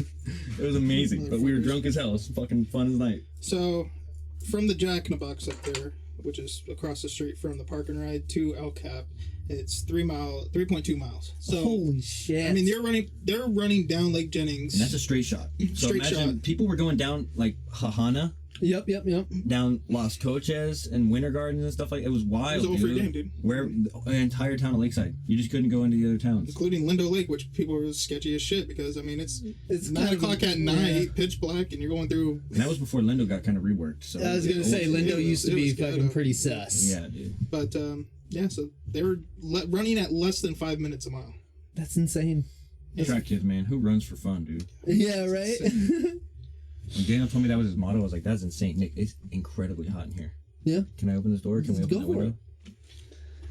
All right, so if we're in that process, what I've been looking at, and I hope it's recording okay, is you guys, it's not going up pretty high on the mic, so I'm hoping that the audio's okay. It's like you're sitting there telling the whole story, and it's such a small line like this, but then when we're all talking, it starts getting to like a normal size. So I hope we have a good recording. I'm sure it'll be fine. Do it now? I can hear me. I mean, this is a lot better. I turned the gain up like really high just now. And it's better for you guys? I don't know. I mean, it's you guys are the ones hearing. I can't hear shit. I'm just watching that, and you can see right turn now. it up I could fuck with the gain levels later. Because even looking at it now, look at how much data you're getting versus all this right here. Yeah. I mean, we should be fine. Yeah. Like I said, I was laying down last time. Yeah, I'll crank it and crank it. And I have it on 360 mode. Yeah, I have it on 360 right now. Yeah. So we should all be able to be heard equally. So last night at work, dude. Oh my god. Yeah, did you? Oh, you were fucking there. I was gonna say, did you know why it cut his finger? Oh yeah, that's a different thing. You might want to cut down, dude. It's insanely high. Yeah, just go back to before. So I'll start with that first bartending shift, man. I fucking started the rush. St. Patty's Day, very first shift bartending, and I got like 3 tables chilling. My buddy Scotty comes in. I'm stoked, dude. What's up, dude? Take a seat at the bar top. I'll be right with you. I got 14 tables. What the hell just happened? No, it wasn't that much. I can't. It was 5, 6, 7, 9 tables. That's still fucked. Yeah, and so I also make the drinks for the restaurant as well. So I've got my tables plus the restaurant's drinks to make, and it just starts popping off, dude. And as soon as all the tickets are coming down, I'd lay down these 2 glasses into the cooler well to get them cooled down so I can use them later. And one falls out of the other one, and it falls out as I'm putting my hand down, so the glasses shatter with my hand going into the glass. Just slices my finger open, dude. Fucking just grab a towel, just kind of casually covered it up and walked away. Manager came out, covered it, it's all good. But my buddy tells me, he goes, dude, as soon as I heard that glass fall, I look over, and I just saw you kind of slip out of the bar. So I knew instantly. Yeah. But the rest of the night was just wild. It was a fucking killer night, dude. Cool. Yeah, it was bitching. But so this last night I was managing instead of bartending, dude. Weirdest night. So I have a lady come in, she's bursted into tears, a whole big thing. I'm handling it. Just a customer issue, no big deal. So I'm going through that, and then, another thing that happened with my kitchen line that was just random. I was like, what the fuck is going on? Like, this is just random events. And all of a sudden, my busser comes walking in, and he's like, dude, you gotta go out to the bar, man. Someone's fighting. No way. Serious? Not right now, but we're doing a show. So I was like, you gotta be kidding me. There's no way. So I go out to the bar, ask my bartender, what happened, man? He goes, man, these 2 guys are sitting at a table, so they know each other. And they were talking, getting a little louder, and all of a sudden one guy just takes a glass of water and throws it in the other guy's face. No. And so the other guy does the same thing, and they get up, they're getting ready to just start throwing down, and then they stop, pay their bill, and leave. And they tipped him like $100 each. What the fuck? I was like, what is happening tonight? This is the strangest string of events going on right now. And the rest of the night was smooth, dude. That is so just another weird. day in the restaurant industry, man. You don't know what to expect. Never doing customer service. You never know what's gonna happen. Pretty crazy. I remember awkwardly, I used to work hotel security graveyard shift down in Pacific Beach, and you okay over there? Is it done? It's taking forever. I swear to God, that was like 32 rotations. But I'm so hot. Dude, right? Give me my water. It's the giant one. Oh, it's heavy. Yeah.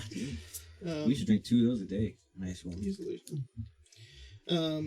So I was working graveyard security at a hotel down by the water, and my shift was 11 p.m. till 7 a.m. So it was straight up graveyard, and I'd be working weekends and stuff. There's some weird stories, but one of the weirdest ones to me was at 2 o'clock in the morning, get a call from one of the rooms that called to the front desk complaining about a noise complaint by the pool, and then I get the call, and I was somewhere else on the property, so I go over there, and they have these cabanas that have like curtains around each side, so like you can privatize or whatnot. And inside there's like one, like one small counter for drinks, and then like 2 seats. So I go over there, and it's pretty loud, and it's one tower of rooms next to the pool, and so it's loud, and it's like 2 a.m. I go out there, and I see one of the curtains closed, and there's a bunch of people in there, like just making a bunch of noise and all, and I I go up and I'm like, hello, excuse me, and trying to get them like, hey, we need to cut it. You guys are out of here. I need to get you out. I mean, pool's supposed to be closed and all that. I'm just gonna say they were having a threesome inside there. Oh, in the jacuzzi? No, in the cabana with the door closed like what that. The fuck? Get down with the get. And I'm still new to security and all that, but it's just the middle of the night, so as soon as I'm like, okay, you need to cover that and just keep on moving. Get out. And Jesus Christ! There was another time, we were, I don't know, it was. This guy got drunk and it was a bachelor party or something like that, and he got so drunk, and we're supposed to walk around each floor. So you go to each floor, you go to the end of the hallway, go up the staircase to the next one, kind of like the fire escapes, pretty much. And that was just the easiest way versus taking the elevator. So I was zigzagging to get to like the 6th floor. I opened the door and I almost hit this dude, and he's just laying in the stairwell, which is like exposed to the outside air and stuff. So it's 2:00 in the morning near the water, so it's cold. I'm like, what are you doing? And he was completely knocked out, just asleep. I'm like, excuse me, sir, you can't be here. What's going on? It's like, what? I'm like, sir, can I help you find your room? He's like, I don't know where it's at, dude. I was looking for it and I can't find it. And now I'm here. He was just so shit-faced. He couldn't remember what room he was during this bachelor party. It was, there's a bunch of those stories. I cleaned up puke out of a room at 4 a.m. before, and a little kid pull up. This was during the day, but someone pooped in the pool, and no, and you had to clean it. Brown floater. So someone asked me, asked me to the pool, like, hey, I think there's something there, and then it's shit. Send the kid in to test eat it. Yeah, kinda. Go check. I remember the story. Yeah, it's right in the middle of the afternoon, and you just see this little thing down there at the bottom, and it's a deeper pool. That's a deep dookie. And it's just sitting there at the bottom, and so I go up to this kid. Some heavy material. Dude. No corn in that dump. I'll tell you what. So this kid is like swimming, and I like squat down. I'm like, hey, excuse me, she had goggles, and I'm like, and dude, so bad. Can you go check that out? No, I said, hey, can I borrow those? Can you tell me what it is down there? And she goes like, yeah, sure, no problem. And she dives down, and I see her grab it. Yeah, dude. And she swims up to the top, and she's like, yep, it's poop. It drops it right in front of me. He deserves a fucking raise. And so, like, I just said, like, holy shit. Okay, everyone out of the pool. Oh, looking at you. He made her touch poop. Those are the parents. No one said anything. Well, that's the worst part. Is no one said anything, and fucking say a word. Yeah. So it got everyone out of the pool. We had engineering come out, and they were starting to, It's a crime scene at that point. Uh-huh. Well, because once you see poop, you gotta like redo the whole water. Yeah, you gotta cycle the whole pool. Get out of here. Fucking sewage guys are in the bottom. Like, here we go, another day in life. I mean, this is a resort pool, so there's like slides that that kids slid out all right. Say more than just slides. Yeah. So that's where the magic happened. And then all of a sudden, after I finished getting everyone out and calling engineering and all that, and I look over and I see the girl run over to her parents. You're like, oh no. She started eating goldfish. With the same hand. With the same hand. So I had to do my due diligence, and I went over there. I'm like, ma'am, you might want to have her wash your hands. She touched. She touched poop. She touched it. She's like, oh, okay, don't worry about it. And then she just kept eating. I'm like, what is going on? Building up that immune system. But yeah, dude, that was. So what do you think would happen if a kid pooped while going down the slide and it streaked the whole thing? Now the point of this question is, I think the water would clean it off. Do you, or do you think they would have to send someone down to clean it? And if so, are they just? Is it like multiple passes? That's what You I'm got like a sponge as he's going down. Do you keep going down it, or do you have like a little harness that you go little by little? Like lowered in, like you're in a cave. Yeah, dude. Someone's like reeling you down. Slide. It's the shitty slide. That fucking. Not with ours, because we had ability to turn on and off the water, so you could walk the slide. But so it's got like those. Yeah, but is it really washing it? You putting some liquid solution in the water, or you just rinsing it? No, it's like wiping your ass. After you shit, is it really clean after you wash, or do you have to get in the shower and wash it? But you don't, and you still use it. You guys know how we make fun of Chris for that shit in the shower story? No. You might want to explain. Chris shit in the shower?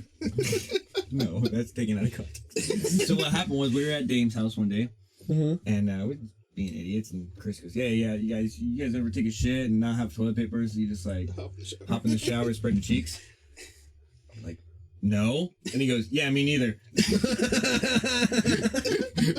You don't get off the fucking hook. What the hell? So anyway, you're waiting for some camaraderie there, someone to back you up, someone to tell me, hey, this is okay, it's normal. No. Well, you think about it, kind of is like when it's a bidet, but it's also your shower. Yeah, like you're shitting in the fucking tub. Fucking hair stoppers and all that, so you're just pooping on it, basically. I swear to God, if he's done that at my house, I've cleaned that now that I think about it. I've cleaned the shower thing because of all the freaking hair. That's what I'm saying. I mean, it could have poop. Oh, man. That's Turd particles. Yeah, that's duty booty. So I'm watching this podcast the other day. It's my favorite one, Pat McAfee showed it, and one of the guys is like, yeah, dude, it's like when you take a shit and hop in the shower right afterwards. And I was like, what? Every round is like, did I hear that right? Fucking listen to it again. I was like, Chris isn't alone, man. I meant to clip it and send it to him. Like, dude, I found another one, man. Oh, that's too funny. Yeah, dude, I swear to God, his sole mission when he's drunk, and I've told him this straight up, and he agrees.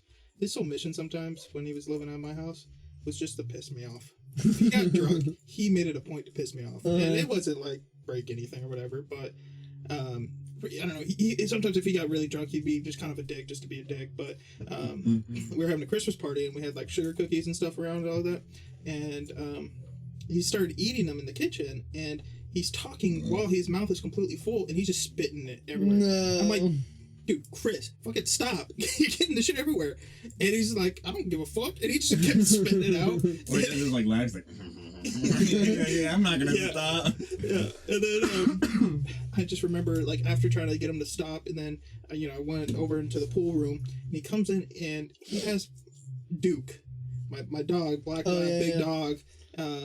He had him picked up in his arms, and he had 4 or 5 cookies in his hand, and he's just like, hey, what's up? And he just intentionally just spit it all over me, you motherfucker. Just always loved to piss me off. There's a pretty funny picture. I think it was the same night we were the cops, but I had to pee really bad, and Matt had like that fucking red filter like light that was in the bathroom, so it was like pitch red or whatever for that party. And I remember I went in there and Chris was peeing, and I was just like, oh, like whatever, like I'll just wait. But I didn't wait outside. I just waited in there with him. And I remember I was like, oh dude, I love my mustache. It looks really cool. And I was in the mirror, and I remember I took out my phone and I was like taking pictures of my mustache and stuff in the mirror. And like Chris is just all in the background. He's just dick out pissing. And I remember when I went to check the pictures later, there's just like fucking 32 pictures of me taking pictures of Chris's dick in the mirror. I had no clue because it's just like me, and I'm like posing with my mustache and stuff, but he's right next to me peeing. That's amazing. That's the same night Chris got locked in the bathroom. Oh my god! We were like, dude, don't panic, dude, don't panic. Like, where's the goddamn lock? Because it was when I left the bathroom, and he was still at the end. We were outside to wash his the hands. window. You were on the inside of the door. Yeah. And we're on the outside of the window like, Chris, dude, it's right in front of you. Just fucking flip it to the right. You'll be good. It'll open.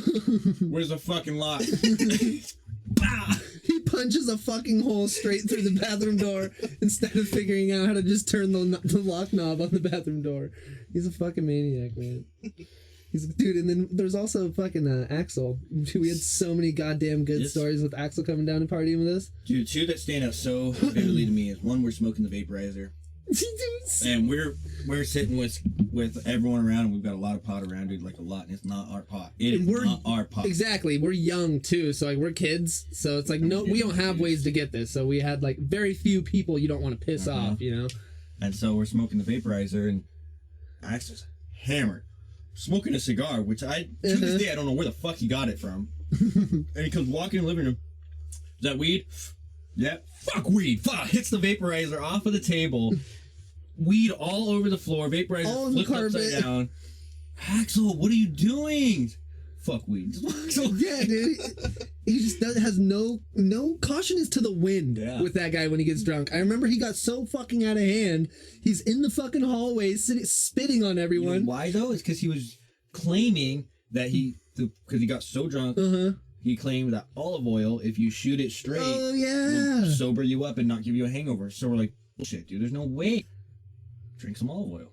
He fucking just started pulling off a bottle of olive oil. Oh my god. And just sitting, and then he got him sick. So he's sitting on the floor in the hallway, just spitting on people. Dude, and then he goes in the bathroom, yacked his brains out. I remember that same thing. Yeah, he's fucking yakking his brains out, and I'm like sitting there, and I'm like holding his hair back for him because this motherfucker had super long hair, and he's like just like, dude, thank you so much. He's like my fucking best friend. Yeah, I'm like, dude, 5 seconds ago I was telling them to put you in Homer's cage because you're an animal. You're spitting on people. He's like, no, I'm only here to make sure that you don't fucking cause a ruckus or choke on your puke and die, dude. He was so hammered. On YouTube. Yeah, that's on the urban sledding. To your,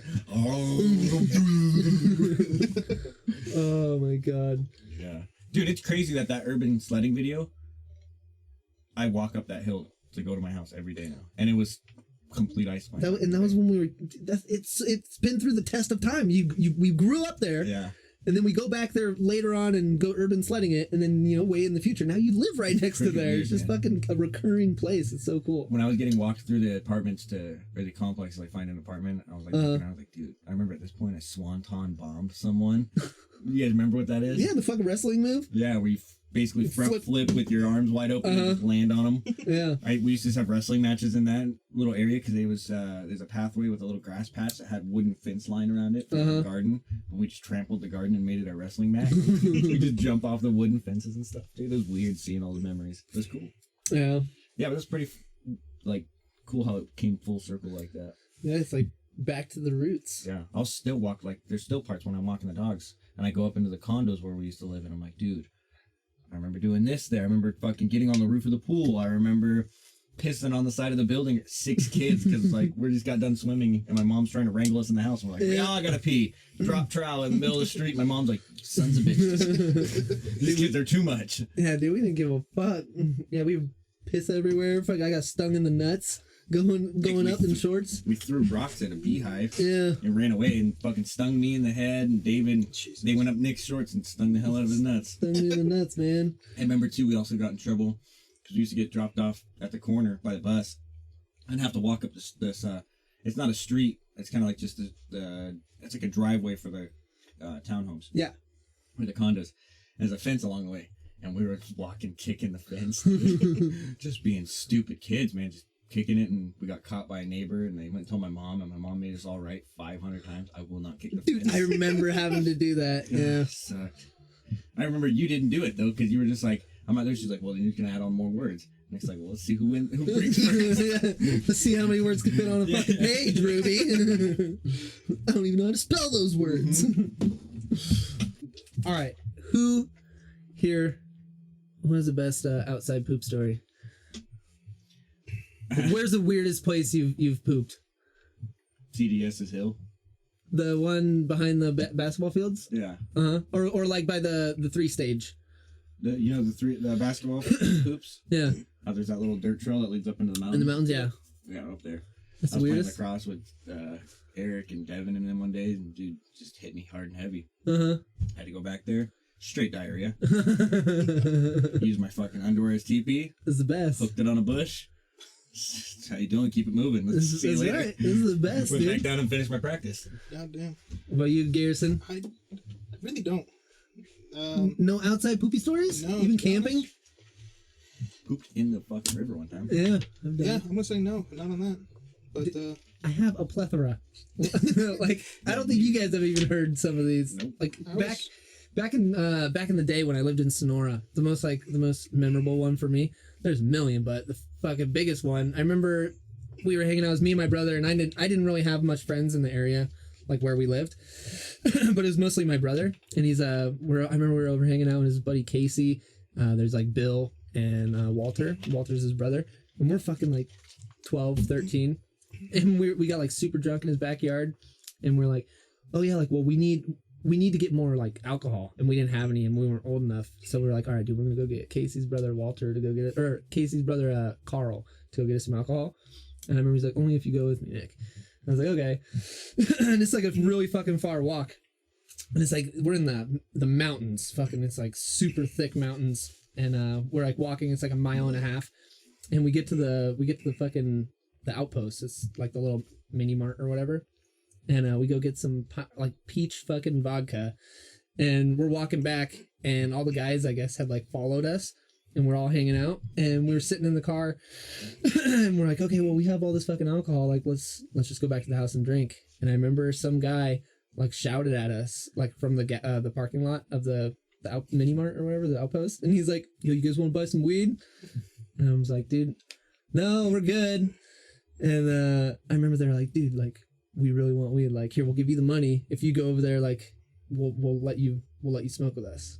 And I was like, fuck that, I'm not going by myself. So I made Walter go with me, and we go over there, and this guy's like, he's like, yeah, you guys want some weed? And we're like, yeah, dude, we got like $10. Like, can you give us some weed? And he like pulls out this fucking thing out of his sock. It's in like a fucking paper bag, plastic wrap thing. It's like the grossest weed ever. And we bought it. And I remember we went back to the car and we smoked.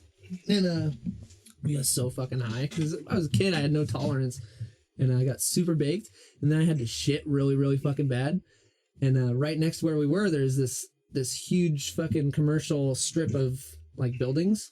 And what was it? They're not huge. It's like just a strip mall thing with businesses. And one of them was like a locksmith. And I remember me and my brother, we climbed up on the roof of the locksmith, and we were just fucking around.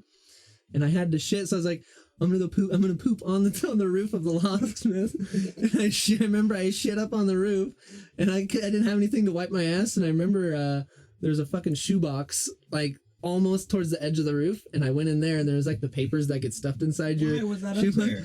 I don't know. What the hell? So I wiped my ass with like these like little shoebox inserts, and then I remember David was like fucking tell me like, yeah, dude, throw your poop or something like that. So I picked it up in the cardboard box and I threw it, and it landed on the fucking windshield of a car down below. Way. Yeah, dude. Oh, just splattered dookie all over that a person fucking... coming out of the fucking cabin. It's like 1 a.m. too. It's like really fucking late. So whoever parked there is probably like fucking either inside, like the owner, or is some fucking transient that doesn't even, or someone who doesn't supposed to be That's there. nuts.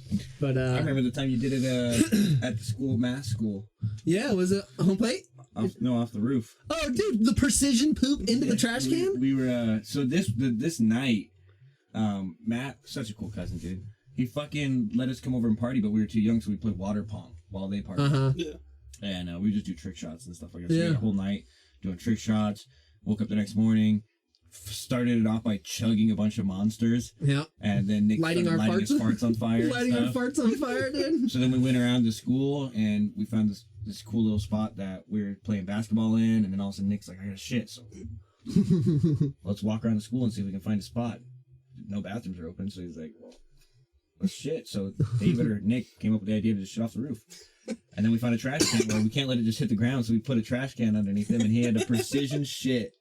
Dude, and we had it on video too, dude. We yeah, lost it. I somewhere, I think I do have the videos somewhere. They're in a box, but Then after that, we went back home and fucking found a string of traffic cones that were like blocking off the street, and just stole every single one of them. Yeah, dude. And you remember what we did later that night? We used those traffic cones and we blocked off another street, didn't we? And then we fucking way. Oh, Yeah. that's messed up. and I remember we were like watching people fucking like get out and like what the fuck's going on? We blocked the main road is what we did. Yeah, Oh. it was bad. And I remember some dude got super fucking mad and he just blasted through all the cones. Dude.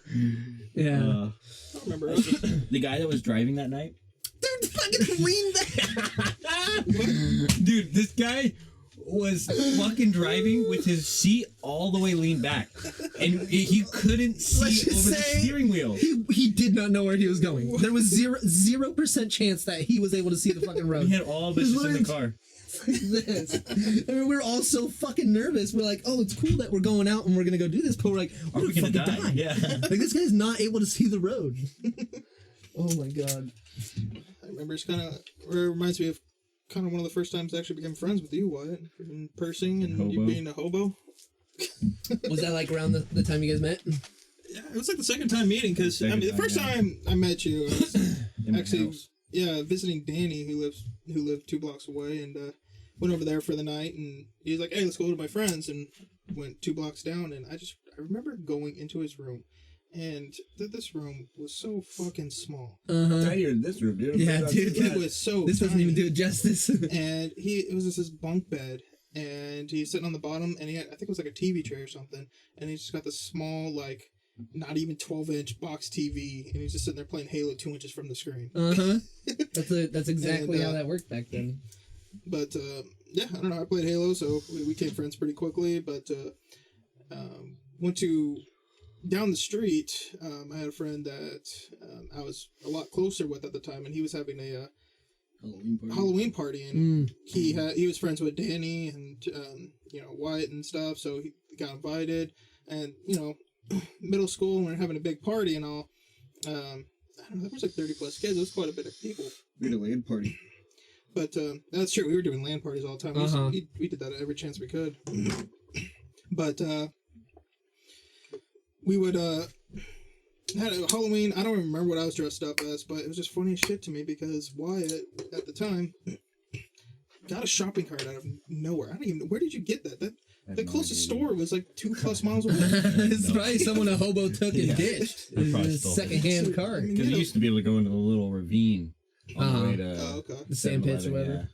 Yeah, so he had a full-fledged shopping cart, and there's not a store in sight, and you were just dressed up like a complete bum, and that's what you went for your birthday. Shout out to my mom, dude. Yeah, right. But yeah, just straight up like homeless bum looking, and then we started to go pursing, and what that was is we would get a purse that shove some papers into it, and we tied it to the end of a fishing line, like and we would go out to the street, which was the main street for the area, but it wasn't too busy. And we'd lay the purse in the middle of this like 3-way, and we would run the line along the ground, go hide in the neighboring bush, and we used to do this just on our own too, but we decided to do this during a Halloween party, so everyone's out, and we had like 30 kids just spread across, and then there's just a purse, and everyone would hide on one side behind a fence, and I was hiding with like just like 6 guys that were like where the actual purse, like where the fishing line was in the bush. And then Wyatt just decides to just lay in the gutter. Completely seen and everything, just laid in the gutter. So everyone's completely hidden, and you just got Wyatt laid in the gutter. It's just funny as shit to me, and I just didn't know why, but...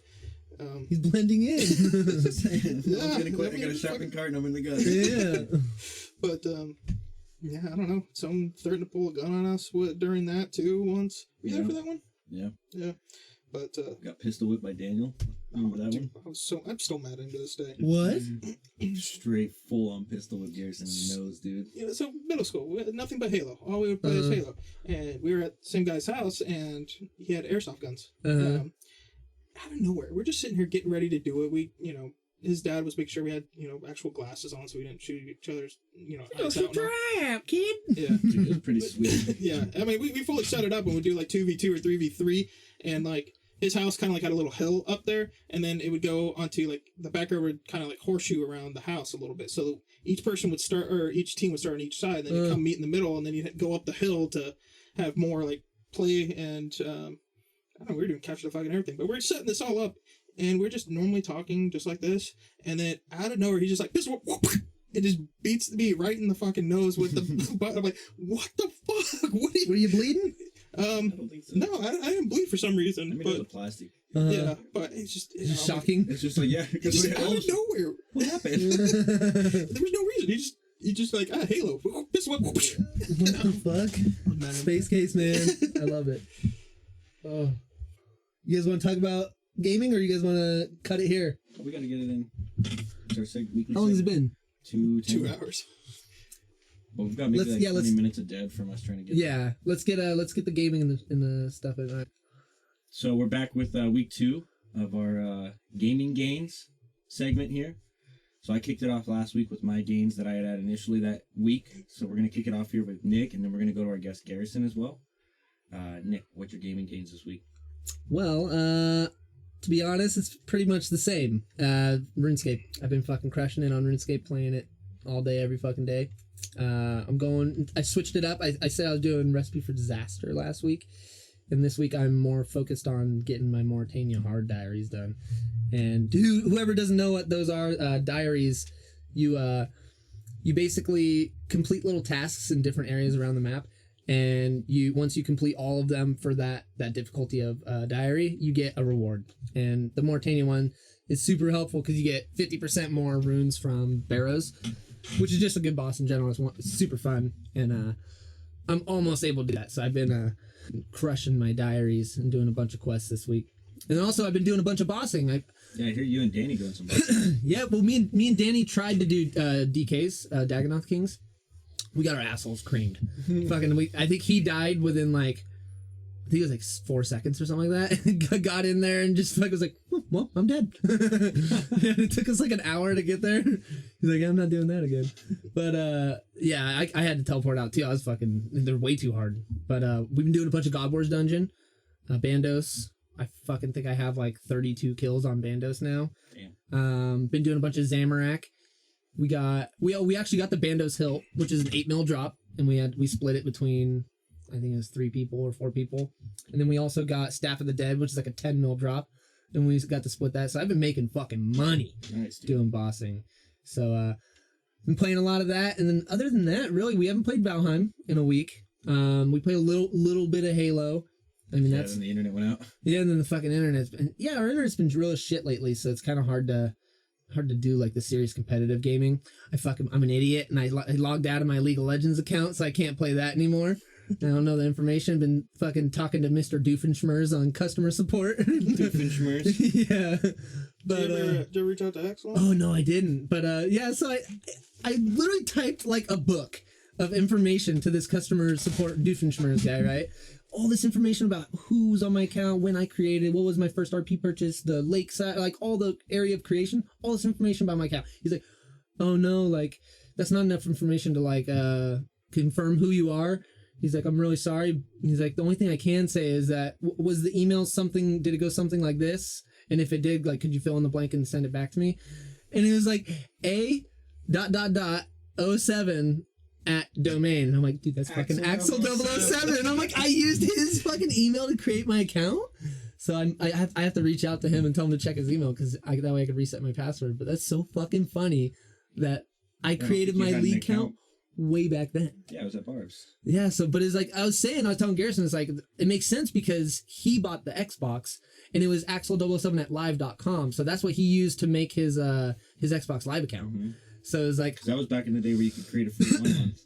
Exactly. So I didn't have any email address because I didn't have a reason to. I just played on, we all shared one Xbox. Mm-hmm. So it's like, that makes sense that fucking, I used the fucking, his email address. How the hell was that not enough information? Oh, dude, that's what I was just about to say. Garrison was sitting right there. We were coming up because, one of the things that he said is just anything else that you could possibly help identify that this is your account. So just besides his normal list, which we try to answer what we could, and I was trying to help him out. Uh-huh. I looked it up on my phone. The last time I played with Nick was the last time he played, so that was 5 days ago. So here's the last match. This is who you played, your kills. Mostly play Aram, and we're both coming up with ideas. I mean, we use voice chat when we're with this person, and like we're in Discord. Like as detailed as could possibly be, and I have no idea why it wasn't enough. Yeah, it blows my mind. And then for them to turn around and give me the one thing I was asking for anyways, I was like, you could have just led with that and fucking shut up because I just want this email address. Dude, that happened in RuneScape way back in the day too. Way back in the day. Uh-huh. I got my account hacked and I had to write a full page about first day about mem, the credit card use, this, that. Never went through. And then I just finally was like, well, how can we do this? And they're like, oh, you just do it through your email. Why did I talk to you in the first Exactly, right? Like, thanks for fucking bending me over backwards and sending me down all the wrong... Yeah. I had $150 stolen. My account got hacked right when I got it deposited, and then, they changed all the information to Russian. No your way. Phone, right? It was because your phone, wasn't it? Well, so like, the new Galaxy Note 9 was coming out, and right when Fortnite was huge.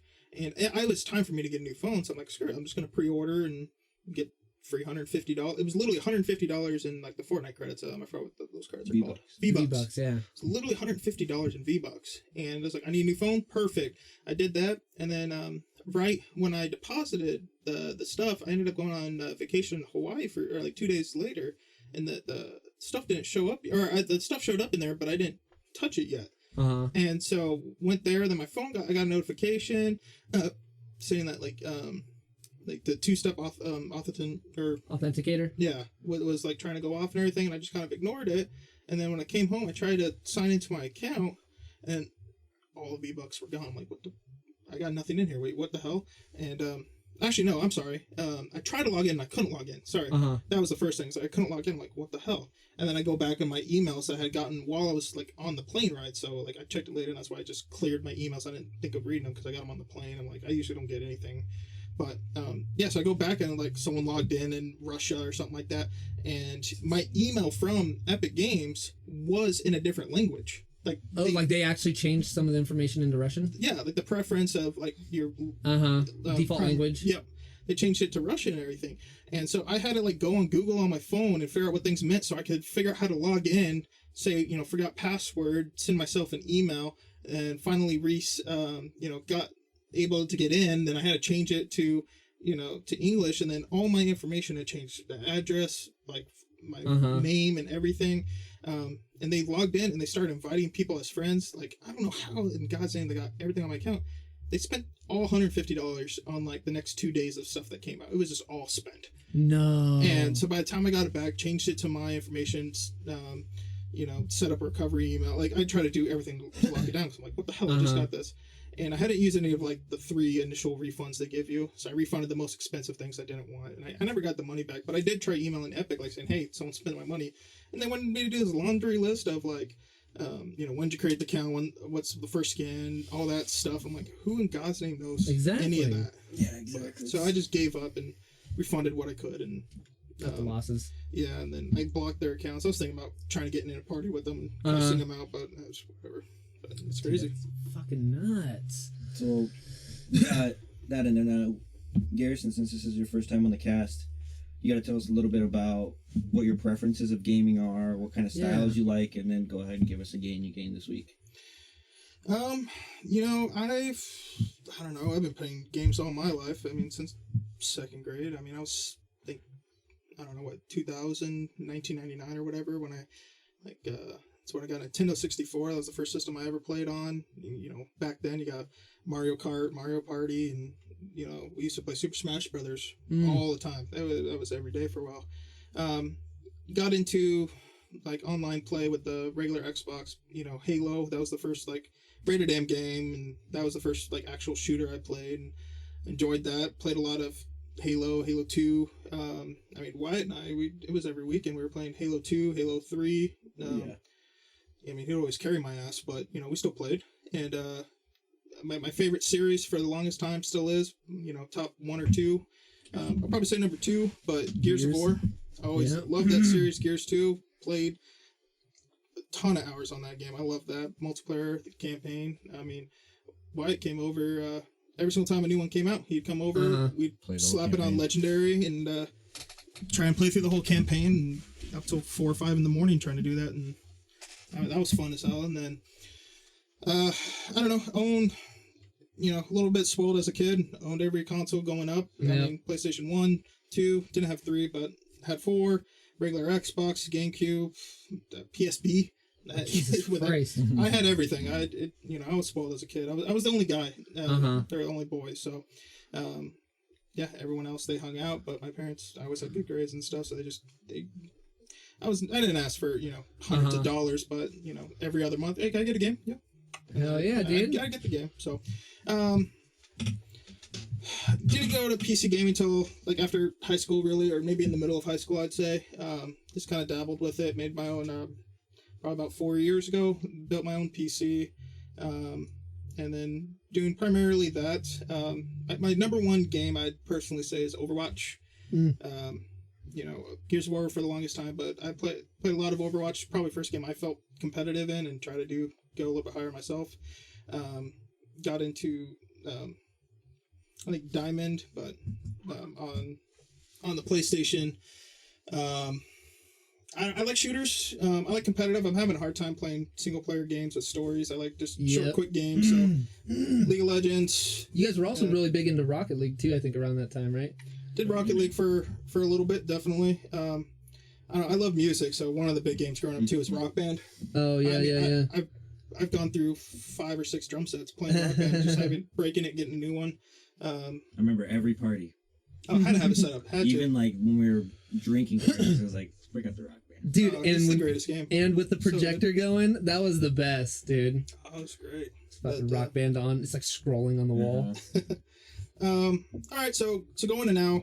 I like battle royales, but I'll have to say first person shooters. I just like stuff that's competitive. And right now I'm liking a lot of the survival games too. The Valheim server that you guys were talking about. That's technically I'm hosting it right now, so it's whenever I get on, or if I'm working on homework, I'll turn it on, leave it on in the background for these guys. But yeah, Valheim, Overwatch is a big one for me. League of Legends right now, just nice quick games. But I like exploring new stuff. But probably it. What would be a gain you got this week? What's something you accomplished? Yeah, what games have you been playing this week, and what have you gained? Oh man, learned. This week's definitely been a little bit quiet. I'll say that. I don't know. We had St. Patty's Day, so we didn't really game much. We had the internet outage the other night. I got homework that I do. So I hate to say it, but I haven't played much. I tried to jump on League of Legends, and then sitting here helping you out, trying to figure out your account, so we never even played that. And then we tried to play Halo here, and we couldn't get the co-op to work, so it just... It's been, the world's been not wanting Garrison the game. We tried to modify it. We downloaded a mod, And we got it to work. It launches 2 instances of Halo. Yeah, you can do that with this other game we played, Divinity. You launch another launch out of the documents folder. Oh, okay. You can do another separate launch, so it's a 4-player game that you can play usually, and you can play as all 4 players yourself and just have 4 launchers going. Oh, that's fucking sick. Yeah. So it let us launch it. We got to that point, but we tried to sign into multiplayer, and we found out that the mod only worked for local. Well, yeah, because you couldn't do matchmaking. It said anti-cheat was enabled, or it wasn't enabled. Oh. Yeah, so like the only way the mod worked was with anti-cheat off, so you could do the campaigns. Gotcha. But so I hate to say it, not much this week, but you've been doing he's borrowing my VR, and he's been fucking playing Beat Saber. That motherfucker over here, like the first day, of course he's good, but was on medium doing well, and then kind of struggling on like expert. He goes home now and he's fucking going down the entire list from first song to last song, beating the shit on expert. Yeah, I got pretty much every song beat on there now. Yeah, that's a gain for sure. But, so fucking the VR gains is getting insane. Yeah, that's like a workout game too. Like there's a guy that listened to that. I want to start doing Oculus boxing. Oh, that'd be sick. This son of a bitch threw like 1,000 punches in a match because he said he just stood in front of the NPC just throwing right hooks. And he said afterwards he couldn't fucking wipe his ass after. Yeah, dude. I mean, you're staying up swinging around like Beat Saber. It's just lightsaber just swinging all over the place. My arms were dead. And especially when you play for fucking back to back for 3 hours. You just like over there flailing for 3 hours. I look like an idiot. I had my whole family try that thing. They loved it. Now they're really? their own. Yeah, dude, they're insane. I put my mom in it because when I'm like set up She's at home, tripping out at first. she loved it. Yeah, really, she absolutely loved it because my mom, she's total Hispanic, and that's the culture. You call your kids from across the house young, you're expected to go there and go take the trash out, all that, and we got it set up right there, and just like Nick said, I just recently borrowed the VR from him, and got it set up, and she's sitting there trying to call me, and I got the headphones on and the headset on and everything like that. She's trying to call me, and I'm I can't pick it out. It's loud with that thing on. Yeah, unless she's touching my shoulder or whatever, whatnot. So I was like, here, just one night, I was like, here, just put it on. And I put it on. She tried to do Beat Saber and everything. She freaking fell in love with it. I was like, you gotta have everyone in the family do that. That's too fucking awesome. And my dad tried it and everything, awesome. And then now they want to go get their own. Was anyone good at Beat Saber? Raina. Really? Yeah, Raina, dude. Instantly. You could totally tell Raina. Because Raina was the type of girl, though, too, that was curious enough that when we were growing up playing Gears and playing Halo, she'd sneak in. Fucking peek her head in the room and watch us. Raina, you can't look at this game. People getting sawed in half. Okay. But she was always like, she always snuck in. Then she'd come back, see her head poking back. Yeah. Raina. Oh, dude. Yeah. That's funny. All right. Well, why? What about you? What games have you been gaming, and what gains have you gained?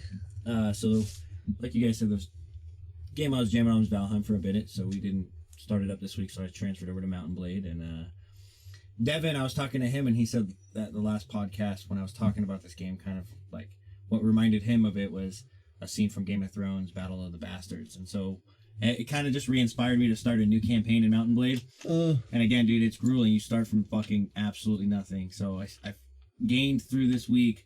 I've got my own kingdom. I just conquered like 5 different towns, and I created a kingdom, and I named it Baratheons from that it's from Game of Thrones, Game right? of Thrones. Yeah. And I've just been kind of crushing it, dude. I fucking went to war 3 different times, and I was streaming well, you guys were playing League, so you didn't get to watch it, but I had a battle, dude, where I got attacked, where I had 600 people going against 950, and I fucking won. No way. And again, that game is That's some Mr. 300 you're shit. one person. Yeah. So like you have to just position everyone or delegate it to other AI control and just fight it your way through. It was fucking crazy, dude. Jesus fucking Christ. Like it was in a valley, so we're like in a little cavernous valley, and they're coming down one end. So I just put my archers up on a little hillside, which had a little cliff face in front of it, and there's only one way up. Put some spearmen in front of them, had my regular foot soldiers crashing or waiting for them, and then I just threw my cavalry at them at first, dude. My cavalry perfect strategy. fucked them up at first. Yeah, so by the time they got to the foot soldiers, they were halfened. Dude, that's hella sick. It was cool, dude. That's all I really did all week. It takes so much time. So that's all I had time for was just to grind that shit out. Pretty crazy. That's one of those rewarding games where it's because it's so grindy that when you reach that point, you're like, fuck yeah, it was all well worth it. I made it. Are you looking forward to any games coming out, guys? Any of you two? Yeah. I can never remember the name, so I'm gonna look it up right now. What about you, Garrison, in the meantime? I mean, it's a ways away, but Overwatch 2, that's coming out next year. They keep releasing new stuff about it. Cool thing about that one is, Overwatch is solely PvP. Yeah. It's online multiplayer. That's kind of all it is. So Overwatch 2 is kind of an introduction into PvE element for them. Oh, and okay. it's like releases backstory and kind of gets you in the world of it. But it's done by Blizzard, who's done Diablo and World of Warcraft and everything. So their mission for going into this game is to make it just a super grindy Diablo style. They want there to be replayability. There's a main story campaign, but they want replayability. And so, you're sitting there playing and you can level up abilities and stuff like that, and a bunch of different combinations. Because, you play these missions and... is it kind of like Fortnite's, what was that other mode they had? Save the World. Save the World? Is it kind of like that? Are they introducing something like that? Like a story mode of Overwatch? Yeah, I guess you can call it that, but I mean...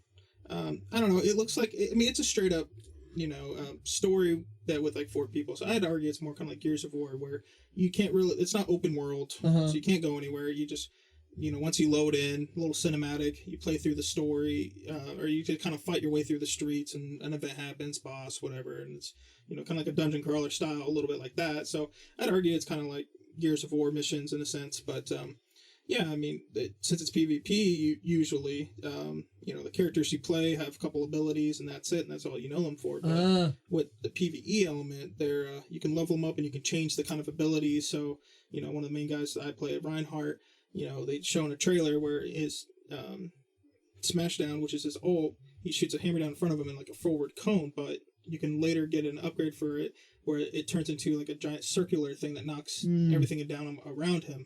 So it's just little things like that, but that's not coming out till next year, so that one's just going to be a long waiting game on that one. Are you going to try to shy away from news about it, or are you totally open to hear whatever the newest details are? No, I'm totally down to hear it. I'm not hunting for it usually. There's a couple of YouTubers I watch that kind of, they actively are looking for news and always send news updates, so I watch their videos, so I'm definitely around it for it. I'm excited to see what Valheim does. I mean, they're straight up in alpha, and we're all loving the game, so... it'd be interesting to see where they take the game and where that's going to go. I was going to say, it's. I think it's right at the perfect balance of like exploration and story mode too on that one. But I feel like if they add too much in the out of alpha for the actual release, then it could kind of take away from the game. But I think they should keep, or it actually might, because we haven't gone very far. But the whole gods theme and all that, I hope that shows up more around there. Yeah, I mean, there's that part where Garrison said he was looking up with the Grim Reaper. It's like Odin checking up on you, so maybe it segues to that. But the game I was thinking of was called Skull and Bones. It's if anyone's played Assassin's Creed Black Flag, they'll know what I'm talking about. I think I've watched you play it. There's naval warfare in that game, and it was kind of pretty revolutionary of how they did it for the first time. No. My inhaler on that side, and then grab my smokes. I have to heal my lungs to be able to smoke. And so it's really cool concept of how to see warfare and whatnot, so that's going to be coming out later on. But Halo, the new Halo, when's that? they're saying December maybe now. New Halo? Oh, Halo 6? Yeah. That's a big I one. just gave up on looking around for it. It's getting pushed back. The new gen consoles are already released, right? Like the new Xbox? I have a PS5 sitting in my house. They're having a lot of issues. I was gonna say I've never seen anyone who said they bought the Xbox, but I've heard people who said they bought the PlayStation. Yeah. Is it a bad console? I think there's just too much processing power. Like I've heard a couple Xboxes catching on fire because there's just so much power and they don't have enough fucking cooldown.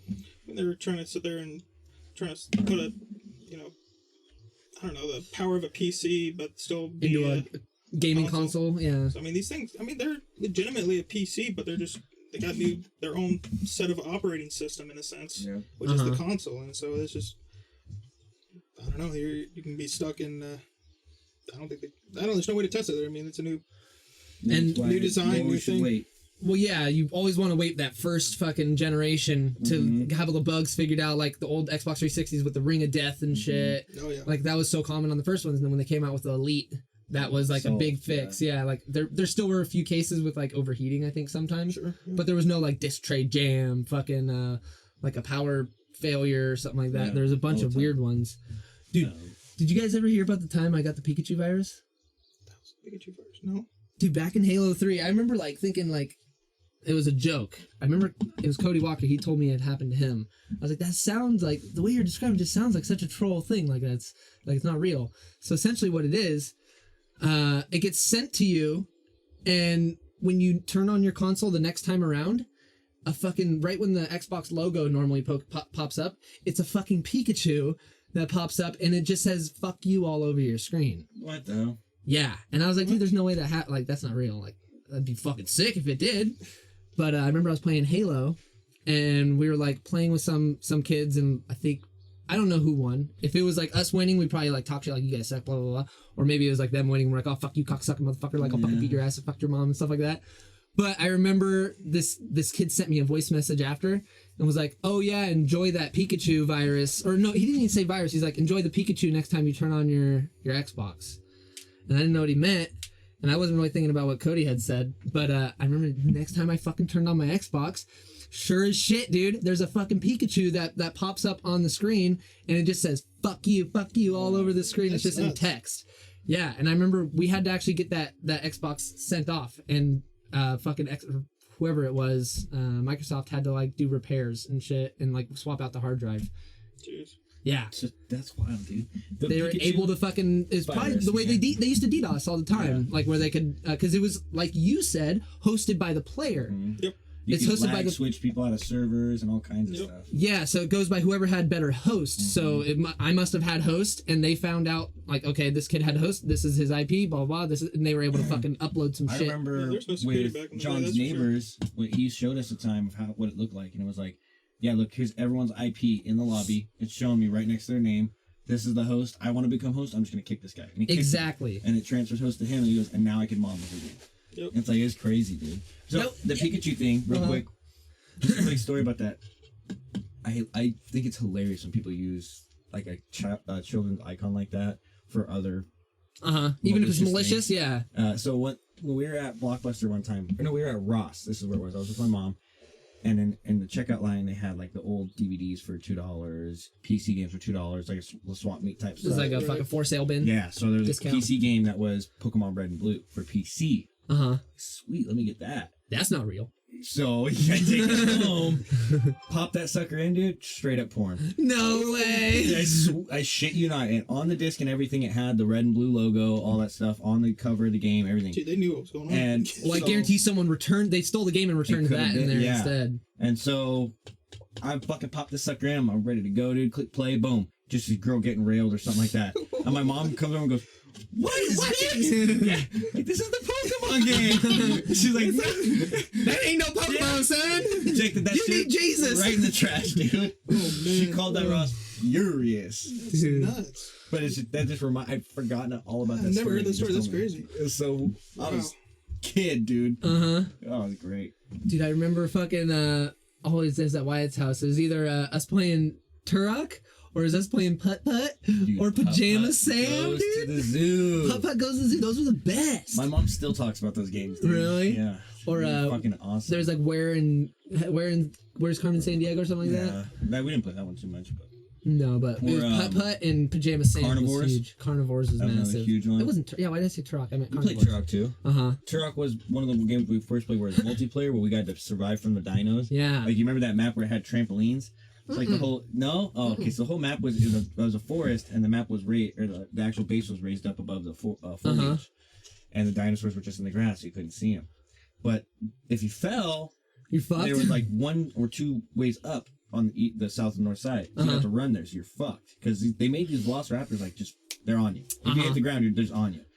So they had these trampolines that you could jump on and it would bounce you into the base too. So the whole thing was you jump onto the trampoline, and as you hit the trampoline, the dinosaurs get alerted, so they get closer and closer. So you're just jumping up and down, just taking shots at them and stuff like that. That was the only way you could beat that level, dude. Is that the one where fucking the only way to kill the T-Rexes is shoot them in the eye? That was Carnivores. That was Carnivores? Because that was the game where you kill them, and then you... They get picked up by an alien spaceship and taken to your trophy room? Yep.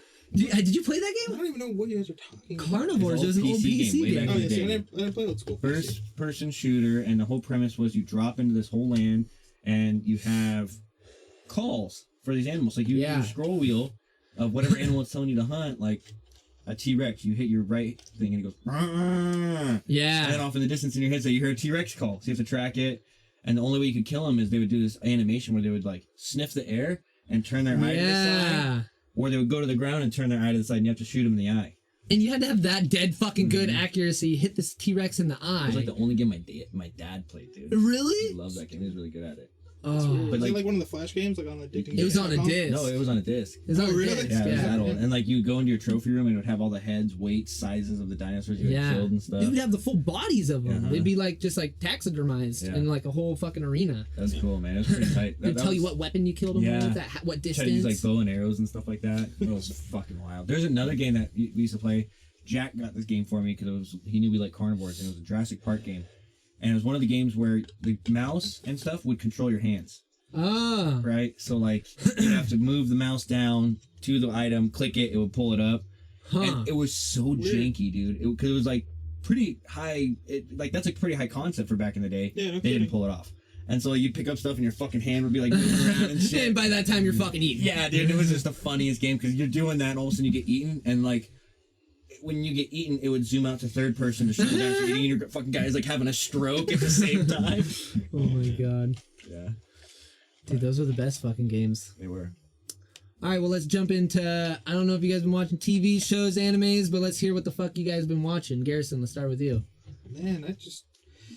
Not much. I mean, honestly, the only show really was WandaVision. Watch that. So good. What's that show about? Wow. Might as well let Wyatt explain that one. He's way better than I am. But I mean, no. This is you, Garrison. This is your time. Falcon and Winter Soldier dropped last night, too. Did they? Well, isn't that that director's cut of Justice League out or whatever? That I want to watch it so bad. Isn't it like 4 hours or something? 4 like that? hours yeah, long, that's dude. supposed. But it's... Is it good? I've seen footage of it, and the footage I've seen, it's cool. And here's the reason why it got so much support, too, is after they made it,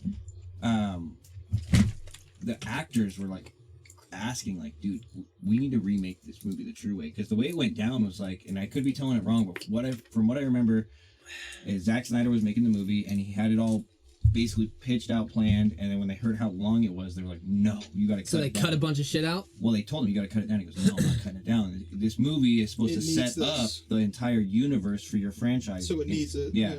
No, you gotta cut it down. So then they fired, somehow he dropped out of it? Yeah. Another guy came in, cut the whole script down. And the actors were like, dude, you took out, like, a lot of stuff. So then the movie got released, it flopped hella hard. And then 2-3 years later down the road, there's someone leaked a clip from Zack Snyder's cut, and the internet caught wind of it. And they loved it? And they started a hashtag Free Snyder's Cut or something like that. It went viral.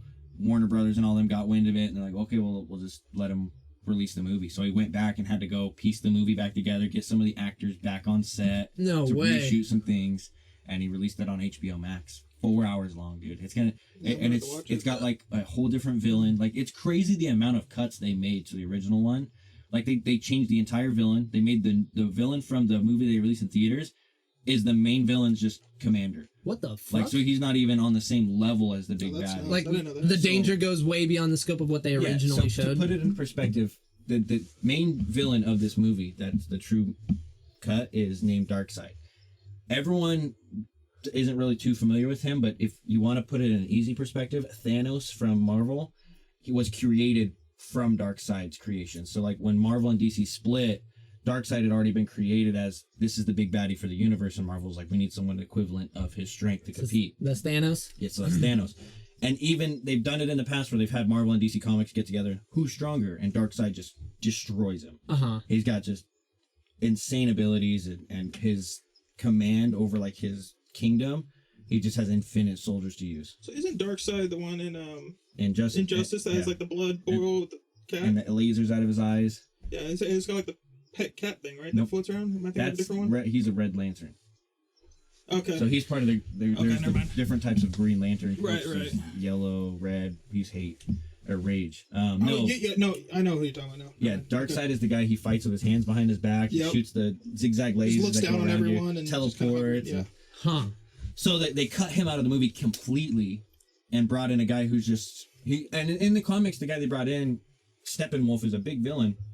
He's got a pretty big part, but it's just like the magnitude of difference in power levels is outrageous. And that's what makes this new movie cool, is it's actually going to be, they're fighting a fucking badass baddie. How the hell are they going to get together? Because from what I've seen in the beginning scenes of the movie, how it starts is Darkseid showing up to each one of their homeworlds and fucking them up. Or not homeworlds, homelands. Like he goes to Wonder Woman's, it's like, I can't remember the exact name, something like that. Damascus. I'm probably butchering it. It doesn't matter. And then he goes to Aquaman, and all of them, he fucks up their whole kingdoms, and it shows a whole war with them. And like, I think that's just like the beginning of the movie. And that's them like assembling. No, that's like them getting wiped out, and then the whole movie is them trying to assemble to fight him at the end. That makes sense. Yeah, that's fucking sick. But I think it's gonna be super cool, man.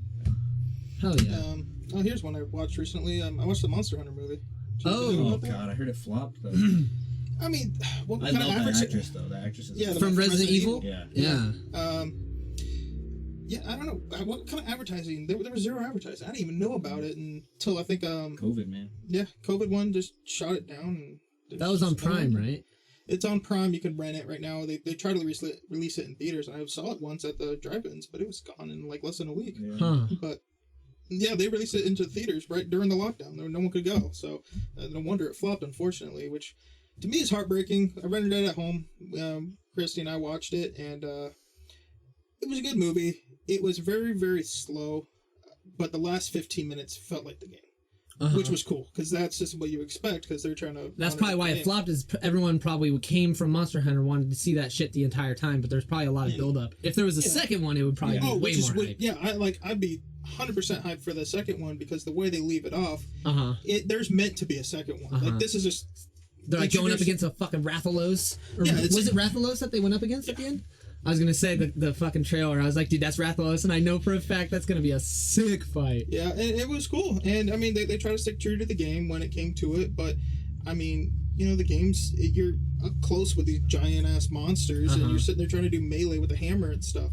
So, like, I don't know, you didn't see those effects in play until, like, the last two fights. And it was, like, last 15 minutes of the movie. And, you know, it kind of, like I said, the movie ends... ready for another one, and the next one, I mean, I would like to hope that it would be fight after fight, and it would be them grinding, getting their fucking gear and all that shit, ready to fight the ultimate of that, you know. I'm afraid that since it flopped, that they're probably not going to get a release, which is going to suck. Which, I know so many series to do that now. It's hard to.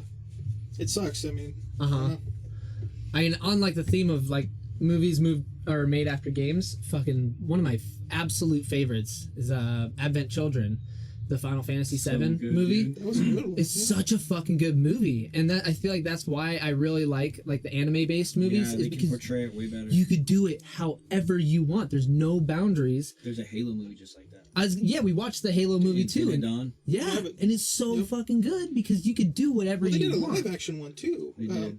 Was it as good? It was like a three long episode, like 40-minute episodes, like kind of extended movie / show. They did the Covenant pretty well in that live action. Yeah, I was impressed with the Covenant, and the Master Chief was in there. I mean, I enjoyed it. It was a little slow, but I enjoyed that. And then wasn't Infinite Dawn was like a collection of shorts. Like, where there was different animators, different producers that did their own takes on different parts, and I have that at home. I enjoy watching that, but there's a few in them that are like, all right, I could watch a movie of this. Yeah, dude, fucking, it's one of the best things because you can go anywhere you want with it. And they took the whole encapsulation of Final Fantasy VII, the whole cast. You got fucking Barrett, dude with the machine gun arm. You got Red, the dog.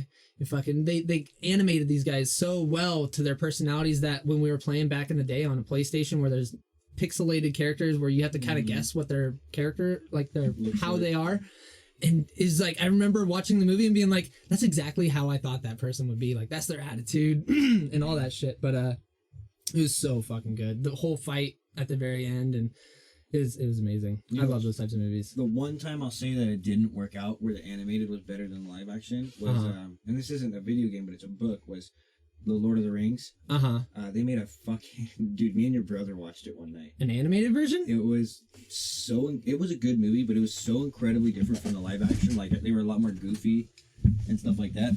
What's up, Pop? What's up, brother? Oh man, Nothing much. Doing a little podcasting. That was High C. where the hell is everybody, man? This is just us.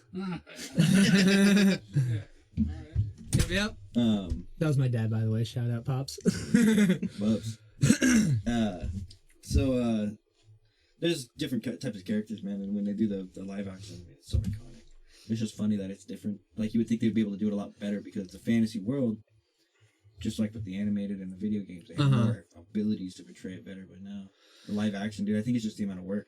Yeah. Like, I remember I was watching a documentary, dude, and they had this, whenever they would do the sounds of the people marching, they would fill football stadiums with people, just volunteers, and have them jump up and down and march. As the actual sound effect for that. So it was legitimate people marching that they were capturing the sound for. It wasn't animated. Dude, that's fucking sick. Yeah, that's why it just sounds so real. It's crazy, man. Huh. It's cool. That fucking blows my mind. How do you guys feel about... I know Garrison walked in the other day. It was kind of funny. I think he came over to like smoke hookah, and I had like my computer on, and he walks in, he looks at my screen, he's like, what the fuck were you looking up? And it was a fucking picture of Lola Bunny from Space Jam. But it's, you know how they're redoing Space Jam, right? With LeBron James. And the new Lola Bunny looks like she's fucking 38 years old, and she's all like weathered out. She has 0 tits. She's like totally completely flat, totally desexualized. She's got like wrinkles all over her face and stuff. And they're like, dude, back in the day, she was like the hottest fucking thing. And I think personally why they did that, it's a fucking kids movie, but the parents usually have to go with them. So it's nice, something nice for the parents to look at, and, you know, while the kids are having fun, not knowing exactly what's going on. The world wasn't as freaking uptight as exactly. So now it's like people are fucking revolting that the new Lola Bunny is being fucking all dumbed down and desexualized. Like, dude, no, that's not how it's supposed to be. Like, Lola Bunny, that's who she was. Like, let her be what she was supposed to be, you know? So it's kind of like the Sonic thing. If you watch the new Sonic reanimated version, how they fucking made him have like corn teeth and like look like a fucking weird ass thing. Actually, the internet went up and said, no, you can't do that. Exactly. Like, we won't watch this if they look like. So they reanimated him. They're doing that with Lola Bunny now too. They're actually putting it back the way it was. That's the whole era. Like, it's like Who Framed Roger Rabbit. That you've got Betty Boop in there, for like one of the pretty risque fucking and then movie. You got Scarlet. I think her name's Scarlet Red or whatever. Yeah. She's in a pinstripe cut dress, like putting her tits in between this rabbit's face, like, you know. But that's just the way it was, and that's the way the movie was supposed to be. You know, if you're gonna redo it, do it the same way, because otherwise you're not doing it justice. You know. So I don't know. I think it was just fucking blowing my mind that they were making a big stink about the way she was. And when I saw the way that they animated her the first time, I'm like, yeah, I'm right there with you. Fucking change her back. Yeah, man. Internet's powerful. It is. And we've already seen the fucking power of the internet. There's so that podcast I listened to on the Daily Pat McAfee. He's a semi-sports show. ESPN had leaked that they had banned all employees to go on a show, right? Oh, wow. And he didn't ask for it. He just mentioned it on the show. Like, hey, this is going to happen. I guess these fucking guys are just, you know, they're not allowed on here no more. And that was a Friday show. He doesn't do shows on Saturday and Sunday. So comes back on Monday. The internet had fucking tweeted out an outcry against ESPN over the weekend. Whoa. Monday, ESPN goes, I guess we're going to reevaluate who we're going to allow to go on certain shows. And there isn't a ban. Like, they can go on that show. And he was just like, thank you guys. Like, I didn't even ask you. And in 2 days, you fucking outmatched a Fortune 500 company. Like, dude, that's fucking nuts. Yeah. Hell yeah, wild, dude. Man. It's power of the internet. Well, this has been fucking a 3-hour long session. we could slowly wrap it up here. Any closing thoughts or closing statements you guys like to say? I mean, I'm good. I'm enjoying it. Yeah? Glad to be on. Thank you, guys. And hopefully I can be on in the future. Oh, hell yeah, dude. One day we'll have to try to get everyone when we get it going. Oh, that'd be nuts. I think we'll introduce everyone one by one. Exactly, yeah. So it's kind of nice to see everyone's side of the fellowship. You know, we didn't even really get to even scratch the surface on some of the stories that happened with Garrison and the fellers. But, you know, I think in the future, we're going to start probably bringing this over to Discord and having everyone be able to just jump in. And if there's an episode where someone can't be here, we'll just do it through the Discord call and record that. And I think it'll give us a lot more opportunity to hear different people's stories. So, and it'll also give us more room. I can only fit so many motherfuckers in my room right now. So I think 3's a crowd and we're all huddled around this one microphone. But yeah, if we're able to do it like that, we can get a lot more people on and say what we would like to say. But yeah, I mean, I guess we'll cut it off here and we'll be back at you guys next week, hopefully with another episode. Pleasure to spend week 2 with you guys. Thank you. Thank you for having me. Good shit.